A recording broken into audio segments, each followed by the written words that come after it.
एक समझौता आप करते हैं, अंतर्राष्ट्रीय समझौते जब किए जाते हैं तो जिस तारीख को हस्ताक्षर होता है उससे कुछ समय तक आपको छूट मिलती है। उतने समय में आप तैयारी कर लें अपने देश में उसको लागू करने की। तो भारत सरकार ने 15 दिसंबर 1994 को इसको हस्ताक्षर किया। 10 साल के लिए हमें ग्रेस पीरियड मिला, छूट मिली। वो 10 साल अभी पूरा हो गया 15 दिसंबर 2004 को। 1 जनवरी 2005 से वो सब शर्तें लागू हो जाएंगी जो कुछ गेट करार में है, WTO में है, और उन शर्तों के आधार पर देश का शासन चलेगा, देश की सरकार चलेगी, देश की पूरी व्यवस्था चलेगी। आपके देश की संसद के कहे हुए पर अब इस देश की सरकार नहीं चलेगी। आपके देश की विधानसभाएं अगर कुछ तय करें उसके अनुसार अब सरकार काम नहीं करेगी। अब जो भी सरकारें भारत में आएंगी वो किसी भी राजकीय पक्ष की हो, 1 पार्टी की हो, 2 पार्टी की हो, 3 पार्टी की हो, या पार्टियों के समूहों की सरकारें हों, उनको वही करना पड़ेगा जो WTO में लिखा हुआ है, विश्व व्यापार संगठन की शर्तों में कहा गया है या गेट करार की शर्तों में लिखा हुआ है। मैं आज आपसे इस विषय पर जब बात करने आया तो मेरे साथ गेट करार की कॉपी लेके आया।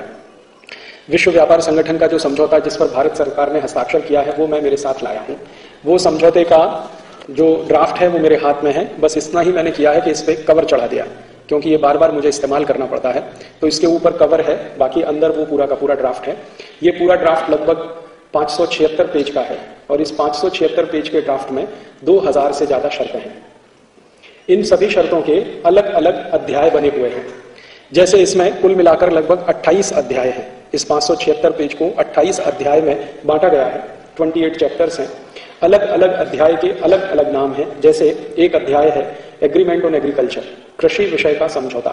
एक अध्याय है agreement on trips, TRIPS, trips, trade related intellectual property rights, अर्थात पेटेंट, कॉपीराइट और ये जो मार्क्स के जो समझौते होते हैं, हर एक कंपनी का अपना कोई विशेष तरह का चिन्ह होता है, तो वो कॉपीराइट, पेटेंट, उस तरह के समझौते ट्रिप्स में है। इसी तरह से इसमें एक अध्याय है एग्रीमेंट ऑन सर्विसेज, सेवा के व्यापार का समझौता। इसी तरह से इसमें एक अध्याय है agreement on sanitary and phytosanitary measures. ऐसे कर करके इसमें ऐसे ही एक अध्याय है एग्रीमेंट ऑन टेक्सटाइल, ये जो कपड़े का व्यापार है उसका समझौता। तो कुल मिलाकर इसमें 28 अध्याय हैं। हर एक अध्याय अपने आप में एग्रीमेंट के जैसा है। हर एक अध्याय अपने आप में एक एग्रीमेंट के बराबर है, समझौते के बराबर है।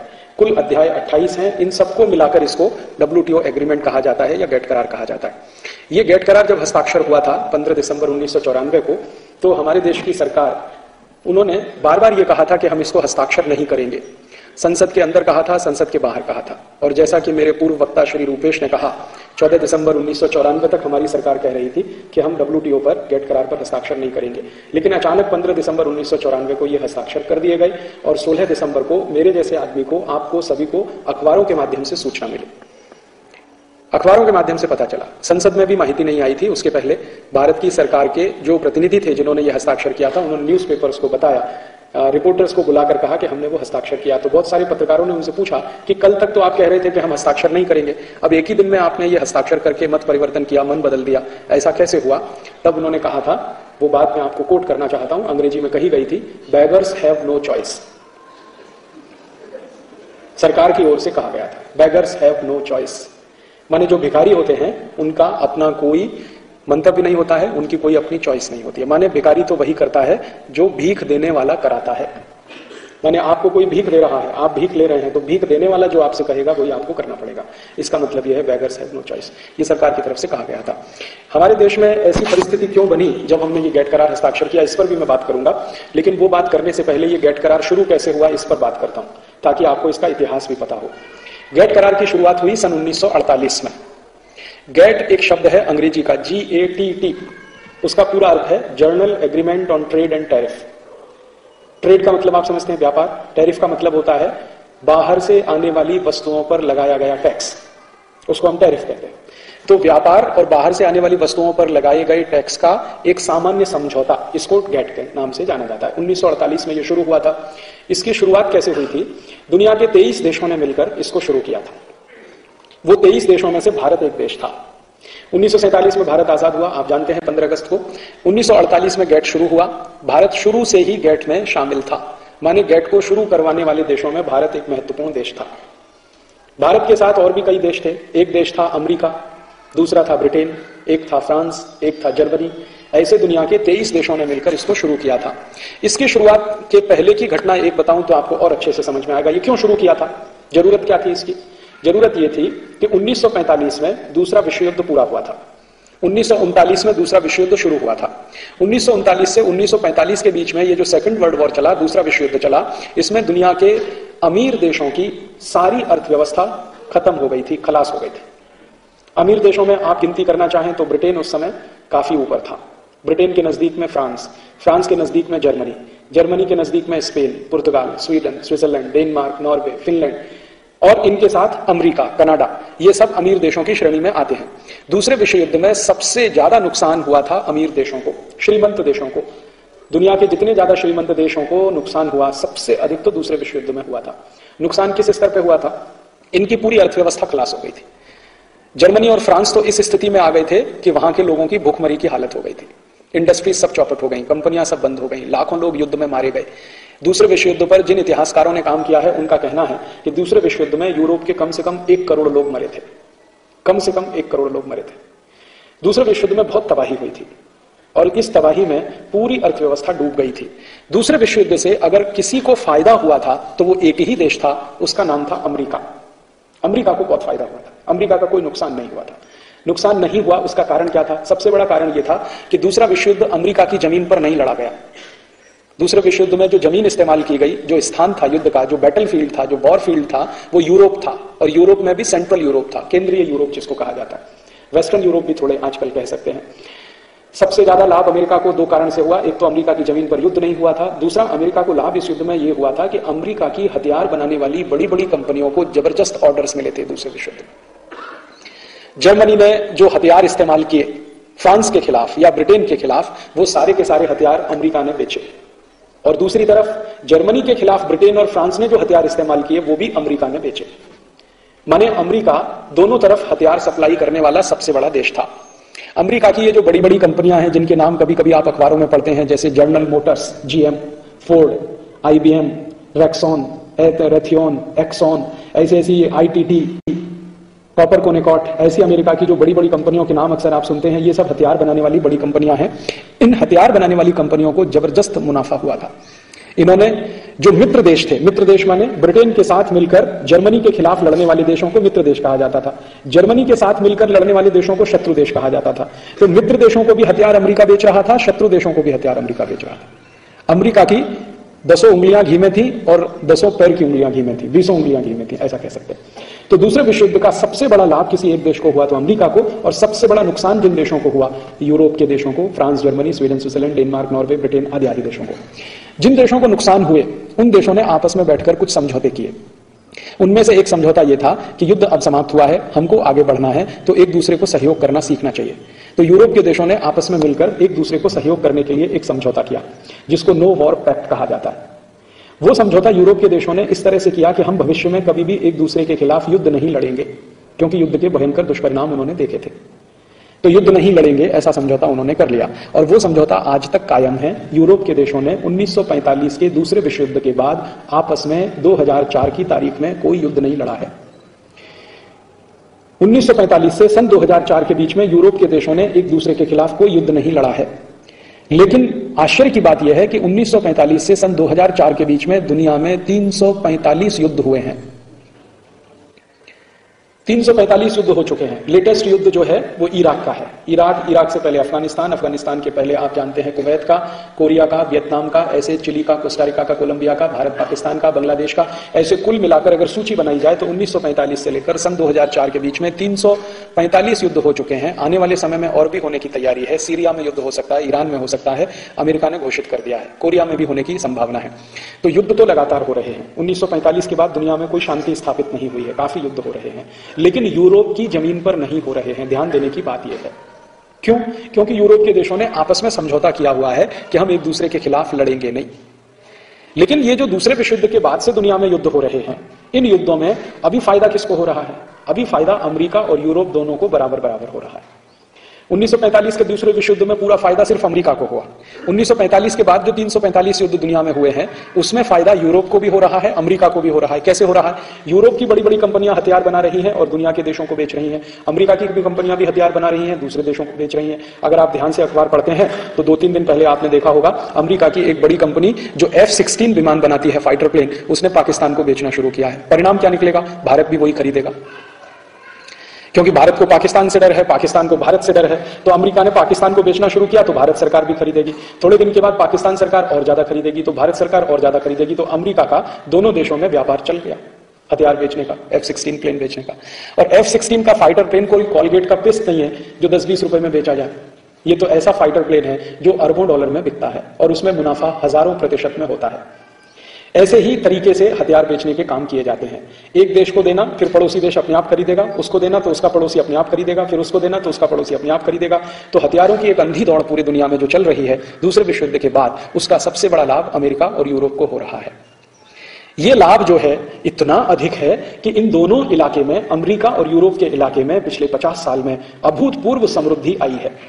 50 साल पहले का यूरोप का अध्ययन अगर आप करें और अमेरिका का अध्ययन करें तो पिछले 50 साल में यूरोप और अमेरिका की पर कैपिटा इनकम, प्रति व्यक्ति आमदनी हजारों गुनी बढ़ी है सिर्फ इन युद्धों के होने से, क्योंकि उनको भयंकर हथियार बेचने के रास्ते खुल गए हैं। तो इस तरह से दुनिया चल रही है। और ये युद्ध किस तरह से किए जाते हैं या करवाए जाते हैं, एक छोटा उदाहरण आपको देता हूं, आपको बिल्कुल स्पष्ट समझ में आएगा कि हथियार बेचने के लिए क्या क्या किया जाता है दुनिया में। 1989 में 1979 में अमेरिका का एक अखबार है, उसका नाम है वॉशिंगटन पोस्ट। उसमें एक न्यूज आई, खबर आई जुलाई के महीने में, 16 तारीख को, 16 जुलाई 1989 को, 16 जुलाई 1979 को अमेरिका का बहुत बड़े पैमाने पर बिकने वाला अखबार वॉशिंगटन पोस्ट, उसके फ्रंट पेज पे मुख्य पृष्ठ पे एक खबर छपी।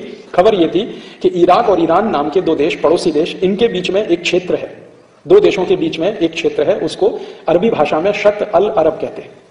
तो शत अल अरब नाम का जो क्षेत्र है ईरान और इराक के बीच में, इसमें भयंकर मात्रा में तेल छुपा हुआ है। यह खबर वॉशिंगटन पोस्ट के फ्रंट पेज पर छप गई। अब यह खबर जब छपी तो दोनों देशों की सरकार के कान खड़े हो गए और उन्होंने देखना शुरू किया कि ये जो शत अल अरब नाम का क्षेत्र है इसमें इतना अधिक तेल है। और खबर जब छपी तो उसमें रेफरेंस दिया गया कि अमेरिका के जो सैटेलाइट अंतरिक्ष में घूम रहे हैं उनसे मिली जानकारी के अनुसार, तो और ज्यादा विश्वास हो गया। इसमें अविश्वास का कोई कारण ही नहीं। तो ईरान और इराक दोनों देशों की सरकार के कान खड़े हुए और दोनों देशों ने यह कहना शुरू किया कि ये जो शत अल अरब है जहां पर ज्यादा मात्रा में तेल छुपा हुआ है ये हमारा है। दोनों ने क्लेम करना शुरू किया, ईरान ने क्लेम किया, इराक ने क्लेम किया। जब दोनों देशों ने एक ही क्षेत्र पर अधिकार जताना शुरू किया तो झगड़ा होना स्वाभाविक था। तो इनका झगड़ा यूनाइटेड नेशन में गया। संयुक्त राष्ट्र तो इसीलिए बनाया गया है, दो देशों के आपस के झगड़ों का निपटारा करने के लिए। लेकिन आप जानते हैं संयुक्त राष्ट्र काम करता है अमेरिका के इशारे पर, पूरी तरह से वो अमेरिका का जेब में रहने वाला संगठन हो गया है। अमेरिका किसी भी देश पर अगर हमला करने का फैसले तो संयुक्त राष्ट्र उसको पलट नहीं सकता, जैसा कि अभी आपने इराक के केस में देखा। इराक के केस में संयुक्त राष्ट्र के द्वारा बनाई गई रिपोर्ट ये कहती है कि इराक के पास कोई न्यूक्लियर वेपन नहीं है। अमेरिका कहता है, संयुक्त राष्ट्र कहता है नहीं है। तो संयुक्त राष्ट्र ने कहा कि हम इराक के खिलाफ युद्ध की अनुमति नहीं दे सकते। अमेरिका ने कहा तुम बाजू में बैठो, हम युद्ध शुरू करते। तो संयुक्त राष्ट्र के सारे प्रस्तावों का उल्लंघन करके अमेरिका ने युद्ध शुरू किया और संयुक्त राष्ट्र कुछ नहीं कर पाया, क्योंकि संयुक्त राष्ट्र एक ऐसा शेर है जिसके दांत नहीं है, किसी को काट नहीं सकता है, गुर्रा सकता है बस। और अमेरिका की जेब में रहता है संयुक्त राष्ट्र, क्योंकि अमेरिका के द्वारा दिए गए फंड्स पर संयुक्त राष्ट्र की बहुत सारी व्यवस्थाएं चलती हैं। फंड्स तो दूसरे देश भी देते हैं लेकिन अमेरिका थोड़ा ज्यादा देता है, इसलिए उसकी बात माननी पड़ती। तो इसी तरह से 1989 में जब यह घटना घटित हुई तो संयुक्त राष्ट्र में मामला गया। संयुक्त राष्ट्र के प्रतिनिधियों ने इसमें कोई फैसला नहीं दिया, लिहाजा दोनों देशों ने एक दूसरे के खिलाफ युद्ध करने का तय कर लिया। जब फैसला नहीं हो पाया झगड़े का तो ईरान और इराक एक दूसरे के खिलाफ लड़ने लगे। वही टाइम में सद्दाम हुसैन इराक का प्रेसिडेंट बना और इसको अमेरिका ने प्रेसिडेंट बनवाया, क्योंकि अमेरिका द्वारा समर्थित एक पार्टी है इराक में, उसका नाम है बाथ पार्टी, जिसका वो लीडर था सद्दाम हुसैन। तो बाथ पार्टी को सत्ता में लाने का काम अमेरिका ने करवा दिया, सद्दाम हुसैन को लीडर बनाने का काम अमेरिका ने करा दिया। जिस समय सद्दाम हुसैन लीडर बना इराक का, उस समय ये पढ़ाई करता था, लॉ का स्टूडेंट था, सेकेंड ईयर में पढ़ता था बगदाद यूनिवर्सिटी में। अमेरिका से इसकी बहुत नजदीकी रही सद्दाम हुसैन की। तो अमेरिका ने पैसा देकर, समाचारों में काफी कुछ उसके बारे में अच्छी बातें लिखकर लीडर बना दिया और सद्दाम हुसैन लीडर होकर प्रेसिडेंट हो गया। प्रेसिडेंट होने के बाद उसने अमेरिका के कहने पर ईरान के खिलाफ युद्ध शुरू कर दिया। इधर अमेरिका ने सद्दाम हुसैन को हथियार बेचना शुरू किया, उधर अमेरिका ने ईरान को भी हथियार बेचना शुरू किया। दोनों देशों ने भरपूर हथियार खरीदे और एक दूसरे के खिलाफ इस्तेमाल किए। 10 साल तक यह युद्ध होता रहा ईरान और इराक का। लाखों लोग इसमें मारे गए और हजारों करोड़ डॉलर के हथियार इसमें खर्च हो गए। 10 साल के बाद फिर क्या हुआ, जब अमेरिका की कंपनियों ने भरपूर हथियार बेच लिए और उनके सारे खजाने खाली हो गए, गोडाउन्स खाली हो गए, तब अमेरिका ने दोनों देशों से कहा कि अब शांति वार्ता करो। 10 साल तक युद्ध कराया, फिर कहा अब शांति वार्ता करो। तो शांति वार्ता कराने के लिए एक विशेष सत्र बुलाया गया यूनाइटेड नेशन का। उसमें दोनों देशों को साथ बिठाया गया और उनको यह कहा गया कि अगर आपके इस क्षेत्र में तेल है तो तेल की खोज कर लो, मिलेगा तो आधा आधा बांट लो। है ना, कितना सरल है। लेकिन 10 साल के बाद जब युद्ध हो गया, हथियार बिक गए, सब कुछ हो गया, खजाने खाली हो गए, तो दोनों देशों को साथ बिठाकर कहा गया कि भाई तेल है तो खोज लो, मिले तो आधा आधा बांट लो, इसमें परेशानी क्या। अब दोनों ही देशों ने यह कहा कि हम तेल की खोज करें तो हमारे पास उतनी इन्वेस्टमेंट की कैपेसिटी नहीं है, क्योंकि हथियार खरीदने में सारे पैसे खर्च हो गए दोनों देशों के, जितना भी रिजर्व था खजाना पूरा खाली हो गया, पैसा तो सब अमेरिका पहुंच गया। तो दोनों देशों को अमेरिका ने कहा अच्छा ठीक है, आपके पास पैसे नहीं है, पैसे हम लगा देते हैं, राइट्स हमको दे दो। तो अमेरिकी कंपनियों को वहां तेल खोजने का पूरा अधिकार मिल गया। अमेरिकी कंपनियों ने उस इलाके में तेल खोजना शुरू किया। 2 साल के बाद अमेरिकी कंपनियों ने कहा कि इस इलाके में कोई तेल नहीं है। अब देखिए, इस इलाके में कोई तेल नहीं है, तो दोनों देश खामोश होकर शांत बैठ गए। 10 साल पहले ये खबर आई थी वॉशिंगटन पोस्ट में कि इसमें भरपूर तेल है। तो इन लोगों ने शिकायत किया वॉशिंगटन पोस्ट के खिलाफ। जब वॉशिंगटन पोस्ट के खिलाफ शिकायत हुआ तो वॉशिंगटन पोस्ट के एडिटर ने क्षमा मांग लिया कि भाई गलत खबर छप गई, माफ कर दीजिए हमको। और अमेरिका ने उसकी पैरवी कर दिया कि हाँ माफ कर दीजिए, कभी गलत खबर छप जाती है। तो कहा गया कि ये खबर तो सैटेलाइट के माध्यम से आई थी, तो सैटेलाइट भी गलती कर सकता है, मशीन है ना, मशीन तो गलती कर ही सकती है, आदमी कर सकता है, आदमी मशीन बनाता है तो मशीन भी गलती कर सकती है। तो लिहाजा वो चैप्टर वहां खत्म हो गया। लेकिन खूबसूरती इस पूरी दुर्घटना की ये रही कि दोनों देश एक दूसरे की जान के दुश्मन हो गए। एक ही कौम को मानने वाले, एक ही मजहब को मानने वाले, एक साथ अल्लाह की प्रार्थना करने वाले लोग एक दूसरे की जान के दुश्मन हो गए, और इतने जान के दुश्मन हो गए कि उनके बंटवारे हो गए और झगड़े शुरू हो गए, वो आज तक रुके नहीं। तो युद्ध कैसे कराया जाता है उसका मैंने आपको एक मिसाल दिया। इसी तरह से वियतनाम में हुआ था, इसी तरह से कोरिया में हुआ था, इसी तरह से लैटिन अमेरिका के चिली, कोस्टा रिका, कोलंबिया जैसे देशों में हुआ था। तो दुनिया के छोटे छोटे ऐसे देशों में जहां पर सरल प्रकृति के लोग रहते हैं, जिनकी प्रकृति बहुत सहज और सरल होने की होती है, उन देशों के नेताओं को बरगलाकर, अधिकारियों को खरीदकर, लोगों का दिमाग बदल के कैसे युद्ध के लिए तैयार किया जाता है, उसके लिए पिछले 50 साल से, 55 साल से, 57 साल से, जब से माने 1945 से बहुत बड़ा प्रयास यूरोप और अमेरिका के द्वारा हो रहा है। और वो प्रयास यह है कि उनको हथियार बेचने हैं, हथियार बेचकर मुनाफा कमाना है, और मुनाफा कमाकर अपने देश को अमीर और अमीर और अमीर बनाते चले जाना है। ये है। अब आपको इस घटना से एक बात समझ में आनी चाहिए, जो मैं आपके दिमाग में लाने की कोशिश कर रहा हूं, कि यूरोप और अमेरिका की अर्थव्यवस्था में सबसे बड़ी कमाई, इनकम अगर कहीं से होती है तो हथियारों की बिक्री से होती है। हथियारों की बिक्री यूरोप और अमेरिका के देशों का सबसे बड़ा धंधा है। अगर हथियारों की बिक्री सबसे बड़े पैमाने पर ये करते हैं तो शांति कैसे स्थापित हो सकती है, जरा सोचिए। जितने ज्यादा हथियार बिकेंगे उतने ज्यादा अशांति होने की संभावना है, जितने ज्यादा बम बनेंगे उतने ज्यादा युद्ध होने की संभावना है। तो मजे की बात यह है कि यूरोप और अमेरिका के देश सबसे ज्यादा हथियार बेचते हैं और सबसे ज्यादा दुनिया में शांति की बात करते हैं, सबसे ज्यादा। आपको हर दूसरे तीसरे दिन अमेरिका के किसी मंत्री का, अमेरिका के किसी राष्ट्रपति का अखबार में बयान मिल जाएगा, भारत पाकिस्तान को दोस्ती करनी चाहिए। आता है ना अक्सर, कभी स्टॉप टॉलबोट आके बोल जाता है, कभी उनकी वो कोई महिला आके बोल जाती है, कोंडोलिसा राइस आके बोल जाती है, कभी जॉर्ज बुश स्टेटमेंट दे देता है, कभी बिल क्लिंटन देता था कि भारत पाकिस्तान को दोस्ती करनी चाहिए। ये वो लोग कहते हैं जो दुनिया में सबसे ज्यादा हथियार बनाते हैं, बेचते हैं, और हथियारों का अंतिम उद्देश्य एक ही होता है, युद्ध और युद्ध। सबसे ज्यादा अशांति पैदा करने वाले जो देश हैं दुनिया में, वही शांति की बात करके आपको, मुझको, सबको मूर्ख बनाते रहते हैं, और हम सब सीधे साधे भोले भाले लोग मूर्ख ही बनते रहते हैं। अगर हम अमेरिका और यूरोप के देशों को यह पलटकर कहना शुरू करें कि हम भारत पाकिस्तान में तो दोस्ती हो जाएगी, दुनिया के सभी देशों में दोस्ती हो जाएगी, अमेरिका की सब कंपनियां हथियार बनाना बंद कर दें, ये वो मानने को तैयार नहीं है। ये राजनीति एक स्तर पर चलती है, और इसका सबसे नंगा स्वरूप आपने देखा हो तो अभी आपको दिखाई दे जाएगा। देखिए कैसे होता है। यूरोप के कुछ देशों ने इराक युद्ध का विरोध किया, आपको मालूम है, फ्रांस ने किया। लेकिन आपको यह मालूम है कि इन्होंने हथियार बेचने से अपने को पीछे नहीं रखा। उन्होंने कहा युद्ध नहीं होना चाहिए, लेकिन युद्ध हुआ और हथियार बिके तो हथियार बेचने में आ गए। फ्रांस भी आ गया, जर्मनी भी आ गया, ब्रिटेन भी आ गया। और ये नूरा कुश्ती होती है। एक हिंदी शब्द होता है नूरा कुश्ती, बाहर दिखाना कि सच में दो पहलवान लड़ रहे हैं, अंदर से दोनों एक ही है। यूरोप और अमेरिका कभी एक दूसरे के दुश्मन नहीं है। आपको और मुझको बताने के लिए कभी कभी दुश्मनी का नाटक करते हैं, जैसे फ्रांस और जर्मनी ने अमेरिका का बहुत विरोध किया इराक युद्ध के विरोध में। लेकिन वास्तविकता में अंदर खाने क्या हुआ, इराक ने भी हथियार, फ्रांस ने भी हथियार बेचे, जर्मनी में भी हथियार बेचे, ब्रिटेन ने भी हथियार बेचे, अमेरिका ने भी हथियार बेचे। अरबों डॉलर के हथियार अभी इराक हमले के समय इस्तेमाल हुए।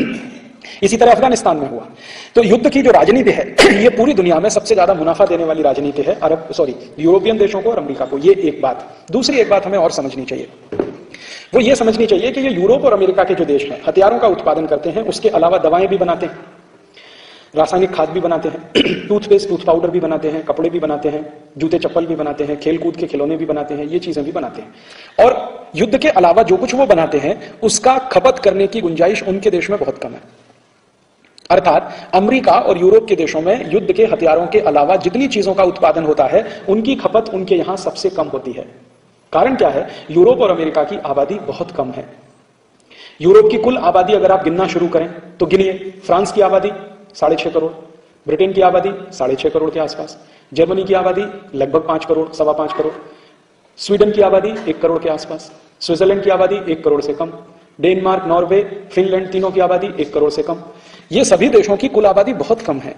यूरोप के सब देशों को एक साथ इकट्ठा कर दो तो भारत के एक प्रदेश से छोटे हैं, उत्तर प्रदेश। हमारे अकेले उत्तर प्रदेश की आबादी 18 करोड़, 18 कोटि। तो इन देशों की आबादी बहुत कम है। आबादी कम होने से कंजम्पशन कम है, उत्पादन तो बहुत है लेकिन उपभोग उसका उतना नहीं है। और अमेरिका की आबादी अगर आप कुल मिला के देखो तो 27 करोड़। तो 27 करोड़ अमेरिका की आबादी और यूरोप के देशों की कुल आबादी अगर ये जोड़ दिया जाए तो ये दुनिया का कुल मिला के ज्यादा से ज्यादा बैठेगा तो 40-50 करोड़ के आसपास का एरिया है। इससे ज्यादा यहां लोग नहीं रहते। तो इनके यहां लोग तो बहुत कम रहते हैं और दुनिया में इस समय अगर कुल मिला के देखा जाए तो 650 करोड़ लोग रहते हैं। 650 करोड़ में से मात्र 50 करोड़ लोग यूरोप और अमेरिका। तो इनके यहां समस्या क्या होती है कि ये टूथपेस्ट बनाते हैं इस हिसाब से कि 100 करोड़ लोग इस्तेमाल करें, टूथ पाउडर बनाते हैं इस हिसाब से कि 100 करोड़ लोग इस्तेमाल करें, कोई भी चीज बनाते हैं इस हिसाब से कि 100 करोड़ लोग इस्तेमाल करें, लेकिन उनके यहां इस्तेमाल करने वाले लोगों की संख्या बहुत कम है। तो इनके यहां होता यह है कि उत्पादन तो बहुत हो जाता है, खपत उसकी होती नहीं है। और इन्होंने एक ऐसा आर्थिक सिद्धांत अपनाया हुआ है जिसमें यह कहा जाता है कि उत्पादन बढ़ाते जाओ, बढ़ाते जाओ, बढ़ाते जाओ, बढ़ाते जाओ, बढ़ाते जाओ। अरे खपत होती नहीं है तो उत्पादन बढ़ाने से फायदा क्या? तो कहते हैं कि खपत बढ़ाने के लिए दूसरे देशों में माल अपना बेचते जाओ, बेचते जाओ, बेचते जाओ। तो माल बने अमेरिका और यूरोप में और बिके दूसरे देशों में जाकर। तो इनकी कोशिश क्या रहती है यूरोप और अमेरिकी देशों की कि ये माल जो भी पैदा करें दूसरे देशों में इनका माल बिकता रहे और ज्यादा से ज्यादा इनका माल बिकता रहे। इसके लिए कुछ भी साम दाम दंड भेद हर तरह की नीति अपनाने के लिए लगे रहते हैं। अमेरिका में पैदा हुआ माल यूरोप के देशों में पैदा हुआ माल भारत में बिके, पाकिस्तान में बिके, बांग्लादेश में बिके और पड़ोसी हमारे कोई भी देश फिलीपींस में बिके, इंडोनेशिया में बिके, मलेशिया में बिके, सब देशों में उनका माल ज्यादा से ज्यादा बिके क्योंकि उनके यहां अपना माल बिकने की गुंजाइश कम है। तो इस कोशिश में ये लगे रहते हैं। अब जब कोई देश अपने अतिरिक्त माल को, जिसको सरप्लस कहते हैं, सरप्लस प्रोडक्ट्स को दूसरे देश में जबरदस्ती बेचने की कोशिश करेगा तो झगड़ा होना स्वाभाविक है। तो यूरोप और अमेरिका के देश जब जबरदस्ती अपना माल दूसरे देशों में ले जाकर बेचने की कोशिश करते रहे हैं तो आपस में झगड़े होते रहे हैं। इन झगड़ों का निपटारा करने के लिए गेट नाम की एक संस्था बनी 1948 में, journal agreement on trade and tariff. झगड़े क्या है? अमेरिकी और यूरोप के देश चाहते हैं कि भारत में सारा माल उनका बिके, भारत के लोग चाहते हैं कि भारत में उनका माल बिके। अब झगड़ा होगा। पाकिस्तान में चाहते हैं अमेरिकी और यूरोप के देश के हमारा सब माल बिके, लेकिन पाकिस्तान के लोग चाहते हैं कि पाकिस्तान में पाकिस्तानी माल बिके। इंडोनेशिया में चाहते हैं अमेरिकी और यूरोपियन देश के हमारा सबसे ज्यादा माल बिके, लेकिन इंडोनेशिया के लोग चाहते हैं कि हमारे देश में हमारा माल बिके। तो इसमें झगड़े होना स्वाभाविक है। तो ये झगड़ों का निपटारा कैसे हो, इसके लिए एक संस्था बने, संगठन बने। यही संस्था और संगठन का नाम रख दिया गेट। ये बन गया 1948 में। मैंने आपसे कहा कि भारत इसके बनाने के समय मेंबर रहा, अमेरिका भी इसमें मेंबर था, फ्रांस भी था, जर्मनी भी था, ब्रिटेन भी था। 23 देशों ने मिलकर इसको बनाया। बाद में क्या हुआ, धीरे धीरे धीरे धीरे और भी देश इसमें शामिल हो गए। बाद में कुछ 35 देश आए, 4-5 साल के बाद और 10-12 देश आए। ऐसे करते करते करते करते आज इसमें 126 देश शामिल हैं। दुनिया में देशों की संख्या है 204 और उसमें से 126 शामिल हैं गेट नाम के संस्था के अंदर या समझौते के अंदर। ये सभी देशों ने आपस में मिलकर एक नियम बनाया कि जब भी अतिरिक्त सरप्लस प्रोडक्ट को दूसरे देश में बेचने पर कोई भी झगड़ा होगा, टैक्स का झगड़ा हो या क्वांटिटी का झगड़ा हो, रिस्ट्रिक्शन का झगड़ा हो, कोई भी झगड़ा हो, इनका निपटारा करने के लिए हम आपस में बैठकर गेट में बात करेंगे, नियम कायदे कानून उसके हिसाब से बनाएंगे। 1948 में जब यह गेट शुरू हुआ तो 1986 तक यह गेट इसी आधार पर काम करता रहा। आधार क्या? अगर कोई देश का सामान दूसरे देश में बिकने के लिए जाता है और वहां कोई झगड़ा शुरू होता है तो उस झगड़े का निपटारा करना गेट का काम है। इस आधार पर यह काम करता रहा 1948 से 1986 तक। लेकिन 1986 में आने के बाद, 1986 का साल जब आ गया 1986 का, तब अमेरिकी और यूरोपियन देशों ने यह तय किया कि हमें गेट का उपयोग और ज्यादा तरीके से करना है। और ज्यादा तरीके से क्या करना है? अगर वो कोई अपना माल लेके भारत में बेचने के लिए लाते हैं और भारत की सरकार कहती है कि नहीं हम ये माल नहीं बिकने देंगे और उसको रोकने के लिए वो कोई कदम उठाती है, तो इन अमेरिकी और यूरोपियन देशों ने आपस में मिलकर तय किया कि हम कुछ ऐसे कानून बनवाएं ताकि हमारा माल रोकने के लिए कोई भी कदम दुनिया की सरकारें ना उठाएं। अक्सर ये झगड़े होते थे। अमेरिका का कोई माल भारत में आया, हमारी जरूरत नहीं है, सरकार ने उस पर टैक्स लगा दिया। उदाहरण के लिए अमेरिका के देशों से संतरा भारत में बिकने के लिए आया। हम भारत में भरपूर मात्रा में संतरा पैदा करते हैं और हमारे पास कोई आवश्यकता नहीं है अमेरिकी संतरा खाने की, हमें जरूरत भी नहीं है, हमारे विदर्भ में बहुत अच्छा संतरा होता है। तो भारत सरकार ने अमेरिकी संतरे पर पाबंदी लगाई। पाबंदी लगाने के 2 रास्ते होते हैं। एक तो होता है टैरिफ, माने टैक्स लगा दिया। इतना ज्यादा टैक्स लगा दो कि अमेरिकी संतरा भारत के संतरे से सस्ता ना बिक पाए, इतना टैक्स लगा दो, तो उसको कहते हैं टैरिफ बैरियर, ताकि अमेरिकी संतरा भारत में बिकने के लिए ना आए। दूसरा होता है क्वांटिटेटिव रिस्ट्रिक्शन। वो क्या होता है? अगर अमेरिका ने बहुत जोर डाला और भारत सरकार को कन्विंस कर लिया तो भारत सरकार ने कहा अच्छा ठीक है, साल में 10 किलो संतरा अपना तुम भारत में बेचो, 10 किलो से 1 किलो भी ज्यादा हुआ तो हम फिर पाबंदी लगा देंगे। इसको कहते हैं क्वांटिटेटिव रिस्ट्रिक्शन। तो 2 तरीके से बाहर से आने वाले सामान को रोका जाता है किसी भी देश में। भारत भी रोकता है, पाकिस्तान भी रोकता है, अमेरिका भी रोकता है, फ्रांस भी रोकता है, जर्मनी भी रोकता है। हर एक देश अपने बाजार में आने वाले विदेशी सामान को रोकने के लिए ये 2 ही रास्ते अपनाता है। या तो वो क्वांटिटेटिव रिस्ट्रिक्शन लगाता है या तो उसके ऊपर टैक्स इतना ज्यादा लगा देता है कि वो महंगा हो जाए। ये तरीके से अमेरिका और यूरोप के देशों का सामान भारत में रोका जाता था।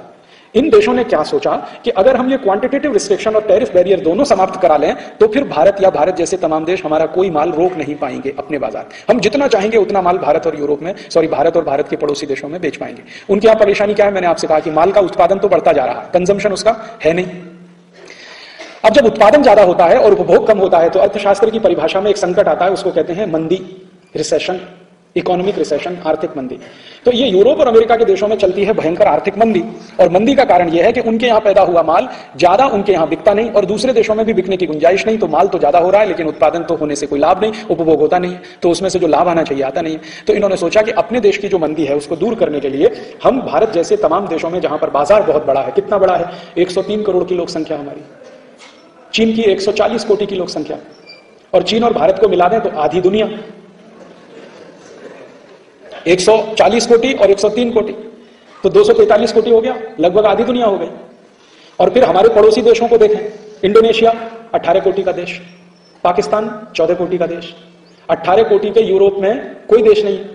मैंने आपसे कहा ना यूरोप का सबसे बड़ा देश है जो ब्रिटेन और फ्रांस और जर्मनी 6-6, 7-7 कोटि से नीचे के हैं, लेकिन एक ही देश है 18 कोटि का, इंडोनेशिया, फिर मलेशिया, फिर फिलीपींस, फिर थाईलैंड, फिर ये सब देश। तो ये सब जो एशिया के देश हैं, अगर एशिया को इकट्ठा कर लिया जाए तो ये दुनिया का, एशिया और अफ्रीका के देश देखो, नाइजीरिया 19 कोटि का देश, सूडान, लीबिया 12-13 कोटि के देश, और नीचे आ जाइए साउथ अफ्रीका 11 कोटि का देश। तो ये अफ्रीका और एशिया के देशों को अगर इकट्ठा कर दिया जाए तो 3/4 दुनिया तो यही है, और यही 3/4 दुनिया के बाजारों में यूरोप और अमेरिका का माल ज्यादा से ज्यादा बिकना चाहिए। ये इसके ऊपर टैरिफ बैरियर ना लगाएं, क्वांटिटेटिव रिस्ट्रिक्शन ना लगाएं। ये 1986 में यूरोप और अमेरिका की सरकारों ने आपस में बैठ के तय किया कि हम कुछ ऐसा कदम उठाएं ताकि हमारे माल पर कोई रोक टोक ना लगे, इन देशों में आसानी से जाए। तो इसके लिए इन्होंने बोलना शुरू किया कि गेट के नियम चेंज करो, गेट के कानून चेंज करो, नियम चेंज करो, पुराने हो गए हैं, 30 साल पुराने हो गए, 35 साल पुराने हो गए, 40 साल पुराने हो गए। नियम कभी बने थे? 1948 में, और बात शुरू हो गई 1986 में। तो इन्होंने बोलना शुरू किया बहुत पुराने हो गए, बदल करो बदल करो बदल करो। तो गेट में आपस में मिलकर एक तय कर लिया कि हम अब पुराने नियम बदलेंगे। तो पुराने नियम बदलेंगे तो नए नियम बनेंगे, तो नए नियम बनाने के लिए एक समिति बनाओ। तो एक समिति बनाई गई, उस समिति का अध्यक्ष एक व्यक्ति को बनाया गया, उसका नाम था आर्थर डंकल। वो समिति का अध्यक्ष बना और उसने अपने समिति में काम करने के लिए 20-25 लोगों को चुन लिया कि ये मेरे साथ काम करेंगे। तो वो समिति बन गई, समिति ने काम शुरू किया। समिति ने 1986 में जब ये काम शुरू किया तो दुनिया के सभी देशों के लिए एक प्रस्ताव बना दिया, एक ड्राफ्ट बना दिया। उसी का नाम हो गया डंकल ड्राफ्ट। बाद में उसका नाम हो गया गेट एग्रीमेंट, और 1 जनवरी 2005 से उसका नाम हो जाएगा WTO एग्रीमेंट। जब ये लागू होगा तो अब इसका नाम होगा ये 3 पड़ाव इसके थे। पहले ये था गेट करार, उसके पहले था डंकल प्रस्ताव, अब हो जाएगा WTO एग्रीमेंट। तो ये जो प्रस्ताव बना आर्थर डंकल के द्वारा, इसमें बाद में कुछ और भी जोड़ हुआ, कुछ घटाव हुआ, तो प्लस माइनस होता रहा। अभी ये फुल फ्लेज होके आ गया है और वही मेरे हाथ में है जो मैं आपसे बात करने जा रहा हूं। ये जो इन्होंने बना दिया है प्रस्ताव, यूरोप और अमेरिकी देशों के सरकारों के कहने पर आर्थर डंकल और उसके सहयोगियों ने जो प्रस्ताव बना दिया है, इसमें लगभग 2000 शर्तें हैं, और इसकी शर्तें बड़ी विचित्र विचित्र हैं। आप सुनकर आश्चर्य करेंगे। इस प्रस्ताव पर हस्ताक्षर भारत सरकार ने किया 15 दिसंबर 1994 को। भारत के बाद इस पर हस्ताक्षर किया अमेरिका ने। हाँ, एक बात जो किसी के ध्यान में नहीं है, गेट करार पर, डंकल प्रस्ताव पर, WTO एग्रीमेंट पर भारत सरकार ने पहले हस्ताक्षर किया है, अमेरिका ने उसके बाद किया है, और अमेरिका के बाद यूरोप के देशों ने किया है। सबसे बाद में इस पर हस्ताक्षर करने वाला सबसे बड़ा देश है चीन। चीन ने अभी मुश्किल से 2 साल पहले इस पर हस्ताक्षर किया है। भारत ने तो 1994 में किया, अमेरिका ने 1995 में किया, यूरोप के देशों ने 1996 के बाद में किया। अच्छा, आपके मन में प्रश्न आ सकता है कि भारत ने पहले हस्ताक्षर किया, अमेरिका ने बाद में क्यों किया? अमेरिका के मन में पहले से एक बहुत बड़ी साजिश थी, योजना थी चोरी करने की, बेईमानी करने की, इसलिए उसने भारत को पहले प्रेशराइज किया, तुम हस्ताक्षर कर दो। जब भारत की ओर से यह बात अमेरिका की तरफ कही गई कि भाई आप भी तो करो, तो उन्होंने कहा हम तो कर देंगे, तुम पहले कर दो। हाँ, हम तो कर देंगे। और भारत की सरकार इसमें फंस कैसे गई हस्ताक्षर पहले करने में? आप याद करिए 1991 में भारत में जब सरकार बनी थी तो भारत की आर्थिक हालत बहुत खराब थी। इतनी खराब हालत थी कि हमारे देश का सोना गिरवी रख के हमने कर्ज लिया था बैंक ऑफ इंग्लैंड से। 47 मीट्रिक टन हमने सोना गिरवी रखा था बैंक ऑफ इंग्लैंड में। 1 मीट्रिक टन में 1000 किलो होता है, 47,000 किलोग्राम सोना हमने गिरवी रखा था। 1 किलो सोना लगभग इस समय 7 लाख रुपए के आसपास है। आप कल्पना कर सकते हैं हमने कितना देश का धन गिरवी रखा था। हालत बहुत खराब थी, हमने कर्जा लिया था, सोना गिरवी रखा था। उसी समय अमेरिकी और यूरोपियन देशों को मौका मिल गया। मौका क्या मिल गया? हमने इन देशों की तरफ भी हाथ फैलाया था कर्जे के लिए। तो इन्होंने कहा तुमको कर्जा चाहिए तो गेट करार साइन कर दो पहले। WTO साइन कर दो। तो भारत सरकार को कर्जे के लालच में फंसाकर इन्होंने ये हस्ताक्षर पहले करा लिया। अच्छा, मजे की बात क्या हुई, एक और इंटरेस्टिंग बात जो शायद आप नहीं जानते, जैसे ही भारत ने हस्ताक्षर किया, दुनिया के 77 देशों ने अगले ही दिन हस्ताक्षर कर दिया।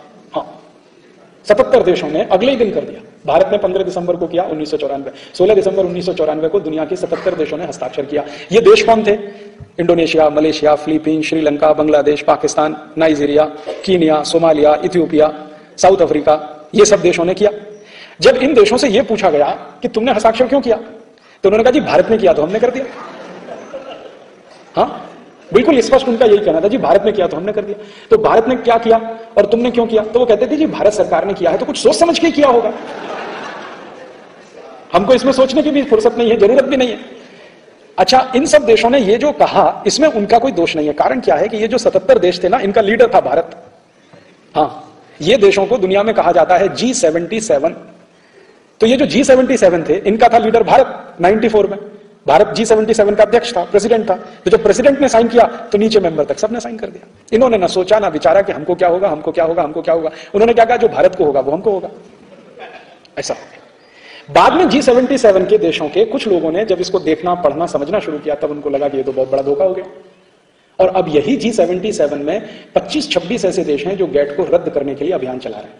उनमें एक है सोमालिया, एक है इथियोपिया, वेस्ट इंडीज बहुत छोटा सा देश है, देश नहीं कहना चाहिए, द्वीपों का समूह है वेस्ट इंडीज, वो बहुत बड़ा अभियान चला रहा है, गेट को रद्द होना चाहिए। और लास्ट कॉन्फ्रेंस जब हुआ था गेट का, तो सबसे बड़ा विरोध उन्होंने ही किया था, वेस्ट इंडीज के प्रतिनिधियों ने। अब वो कह रहे हैं कि भाई धोखा हो गया, हमने देखा नहीं, हमने सोचा नहीं, समझा नहीं, हम तो भारत के ऊपर निर्भर थे, भारत की सरकार ने भी ना देखा, ना सोचा, ना समझा, साइन कर दिया। भारत की सरकार का प्रॉब्लम क्या था? Beggars have no choice, sign करो। हमको कर्ज लेना है तो कर्ज की शर्त लगा दी उन्होंने, शर्त लगा दी तो ये साइन कर लिया। अब जब भारत ने हस्ताक्षर कर दिया, उसके बाद अमेरिका ने हस्ताक्षर किया। क्यों, वो आपको मैं बताता। अमेरिका ने क्या किया कि जैसे ही हस्ताक्षर हुआ, उसके तुरंत बाद अमेरिका ने अपना संविधान में परिवर्तन कर लिया। अमेरिकन कॉन्स्टिट्यूशन में उन्होंने चेंज किया, और ये चेंज किया बिल क्लिंटन ने। बिल क्लिंटन के समय में, बिल क्लिंटन ने नहीं, अमेरिका की संसद ने चेंज। उन्होंने परिवर्तन क्या किया, अमेरिकी संविधान में एक प्रावधान डाल दिया जो पहले नहीं था। 1994 के पहले वो नहीं था। 1994 में उन्होंने एक प्रावधान डाल दिया कि आज के बाद, माने जिस दिन अमेरिका के संविधान में यह संशोधन हो रहा है, आज के बाद अमेरिका की संसद का बनाया हुआ कोई भी कानून दुनिया की सभी अंतरराष्ट्रीय संधियों के ऊपर होगा।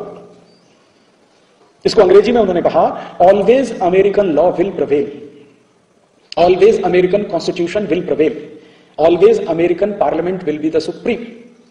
अर्थात अमेरिकी संसद अगर कोई कानून बनाती है और गेट करार से वो मेल नहीं खाता है, गेट करार और अमेरिकी संसद के कानून में झगड़ा होता है, तो गेट करार का कानून बदल होगा, अमेरिकी कानून बदल नहीं होगा। ये इसका मतलब है। ये उन्होंने परिवर्तन किया। ये परिवर्तन जब उन्होंने किया और इस परिवर्तन को बाद में उन्होंने डलवा दिया, ठीक है। और ये कैसे किया है मैं इसको समझाता। गेट एग्रीमेंट में एक सेक्शन है 102, सेक्शन नंबर 102। वो क्या कहता है मैं अंग्रेजी में पढ़ता हूं, फिर आपको उसका अर्थ भी बता दूं। According to the GATT section 102, when there is a trade dispute under GATT, the US law will proceed over GATT. ये डलवा दिया उन्होंने।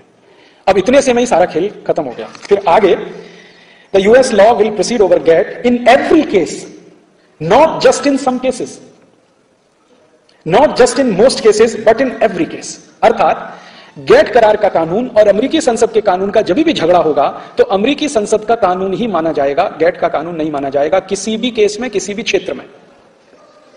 ये इन्होंने कर लिया। अगर अमेरिका ये पहले करता 94 के पहले, तो भारत को भी मौका मिल जाता ये करने का, और भारतीय सरकार भी अपने संविधान में संशोधन कर लेती, और भारत के संविधान में ये डाल दिया जाता कि भारत का संविधान और गेट करार में जब भी झगड़ा होगा, then always Indian constitution will prevail. या हम भी ये कर सकते थे, always Indian constitution will proceed over GATT issues. हम भी ये कर सकते थे, कानून के लिए कर सकते थे, संविधान के लिए कर सकते थे। अमेरिका ने ये बात अंतिम समय तक छुपा के रखी, चालाकी के साथ ये सब किया कि पहले भारत सरकार ने साइन कर दिया, फिर उन्होंने अपने अमेंडमेंट कर लिया, अमेंडमेंट करने के बाद साइन किया। तो अब अमेरिका के लिए परेशानी कुछ नहीं है। ज्यादा से ज्यादा परेशानियां हैं वो भारत के लिए हैं, पाकिस्तान के लिए, बांग्लादेश के लिए, श्रीलंका के लिए, इंडोनेशिया के लिए, मलेशिया के लिए, सऊदी अरब के लिए, संयुक्त अरब अमीरात के लिए, कुवैत के लिए, बहरीन के लिए, ओमान के लिए। ये जो छोटे छोटे देश हैं, इनके लिए सबसे ज्यादा परेशानियां। छोटे देश किस मामले में? पैसे के मामले में। वैसे तो बहुत बड़े देश हैं। अगर इनके संसाधनों की बात करें तो इनके पास इतने संसाधन हैं जो दुनिया में कोई सोच नहीं सकता। अगर इनके स्किल्ड लेबर की बात करें तो इनके पास इतना स्किल्ड लेबर है जो दुनिया में कोई कल्पना नहीं कर सकता। रिसोर्सेज की बात करें तो इतने रिसोर्सेज हैं जिसके बारे में कोई सोच नहीं सकता। तो ये देश छोटे हैं, बस एक ही स्थिति में, पूंजी कम है, सरप्लस कैपिटल नहीं है, बाकी सब कुछ सरप्लस है हमारे पास, कैपिटल सरप्लस नहीं। और यूरोप और अमेरिका में अगर कोई एक चीज है तो उनके पास सरप्लस कैपिटल है, बाकी कुछ नहीं है। तो आज जो परिभाषा की जाती है दुनिया में, अमीर कौन है, गरीब कौन है, तो ये कहा जाता है कि जिनके पास सरप्लस कैपिटल है वो अमीर हैं और जिनके पास सरप्लस कैपिटल नहीं है वो गरीब है। अगर इस परिभाषा को बदल दिया जाए और ऐसे कहा जाए कि जिनके पास संसाधन सबसे ज्यादा है, तो वो फिर भारत है, पाकिस्तान है, इंडोनेशिया, मलेशिया है, और जिनके पास संसाधन बिल्कुल नहीं है वो यूरोप के देश हैं। या इस तरह से परिभाषा किया जाए कि जिन्होंने अपने सारे संसाधनों का नाश कर लिया है वो यूरोप और अमेरिका हैं, और जिनके संसाधन अभी भी बचे हुए हैं वो भारत, पाकिस्तान, बांग्लादेश जैसे देश हैं। परिभाषा उनकी चल रही है दुनिया में। अमीर और गरीब होने की परिभाषा जो है वो सरप्लस कैपिटल के आधार पर है, पर कैपिटा इनकम के आधार पर है। अगर हम दूसरे तरह से परिभाषा करना शुरू करें तो हम शायद बहुत अमीर होंगे और ये अमेरिका, यूरोप वाले बहुत गरीब होंगे। बायोमास के हिसाब से परिभाषा करें, हम हमारी प्रकृति में मिलने वाली चीजों के हिसाब से परिभाषा करें तो हम शायद सबसे अमीर होंगे, लेकिन परिभाषा वही चल। तो इन्होंने किया चालाकी से एक काम संशोधन करने का, संशोधन करके इन्होंने गेट करार साइन कर दिया, और गेट करार साइन होने के बाद अमेरिका और यूरोप की मजे ही मजे हैं, बल्ले ही बल्ले हैं, और ये जो गरीब देश हैं ये बेचारे मरने की तैयारी में। अब इसमें मुश्किल क्या है, गेट करार के बारे में कोई और बात मैं कहूं और उसके पहले एक बात मैं आपको पढ़ के सुना दूं। इसमें सबसे पहले चैप्टर में, पहले ही पैराग्राफ में, शुरू में ही सबसे पहले एक बहुत महत्व की बात लिखी हुई है। No single element of this draft final act can be considered as agreed till the total package is agreed. No single element of this draft final act can be considered as agreed till the total package is agreed. अर्थात ये पूरे के पूरे समझौते में जब तक सारी शर्तों को आप एक साथ नहीं माने तब तक कोई भी एक शर्त नहीं मानी जाएगी। अर्थात ये जो लगभग 2000 से ज्यादा शर्तें इसमें हैं, ये पूरी की पूरी एक साथ आपको माननी है, तभी गेट करार आपने स्वीकार किया है ऐसा माना जाएगा, अन्यथा नहीं माना जाएगा। अब इसकी शर्तें क्या हैं? शर्तों के बारे में मैं आपसे थोड़ी थोड़ी बात करता हूं। इसमें सबसे गंभीर जो मुझे तकलीफ देती हैं शर्तें, वो खेती के विषय में है, हमारे देश में किसानों के लिए है। इसमें है एक agreement on agriculture. Agreement on agriculture में 50 से ज्यादा शर्तें हैं लगभग। उनमें से एक दो शर्त की बात करूंगा क्योंकि सब नहीं कर सकता, समय बहुत चाहिए। पहली ही शर्त इसमें यह है कि भारत देश जब भी गेट करार साइन किया उस दिन के बाद जब आपका ग्रेस पीरियड समाप्त हो जाए, तब ग्रेस पीरियड समाप्त हो गया 15 दिसंबर 2004 को, माने 1 जनवरी 2005 इसके लिए शुरू का समय रखा गया। तो 1 जनवरी 2005 से ये शर्तें आपको लागू करनी है। शर्तें क्या है? पहली शर्त ये है, अंग्रेजी में है, बहुत लंबा है, शॉर्ट में, सरल भाषा में, हिंदी में बात करता हूं। पहली शर्त यह है कि आप 1 जनवरी 2005 के बाद भारत के किसानों को, हमारे देश के शेतकरी बांधवों को मिलने वाली सब तरह की सहायता बंद करिए। सहायता माने सरकार के द्वारा मिलने वाली सहायता। जब भी सहायता की बात की जाएगी तो समाज के द्वारा मिलने वाली सहायता नहीं, सरकार के द्वारा मिलने वाली। तो भारत सरकार से शेतकरी बांधवों को जो सहायता मिलती है 1 जनवरी 2005 के बाद उसको बंद करिए। कैसे बंद करिए? पहले साल में उसमें कटौती करिए 24%, दूसरे साल में जो बची हुई है उसमें कटौती करिए 24%, फिर तीसरे साल में 24%, ऐसे करते करते 6-7 साल में सारी सहायता बंद करिए। ये सहायता क्या है?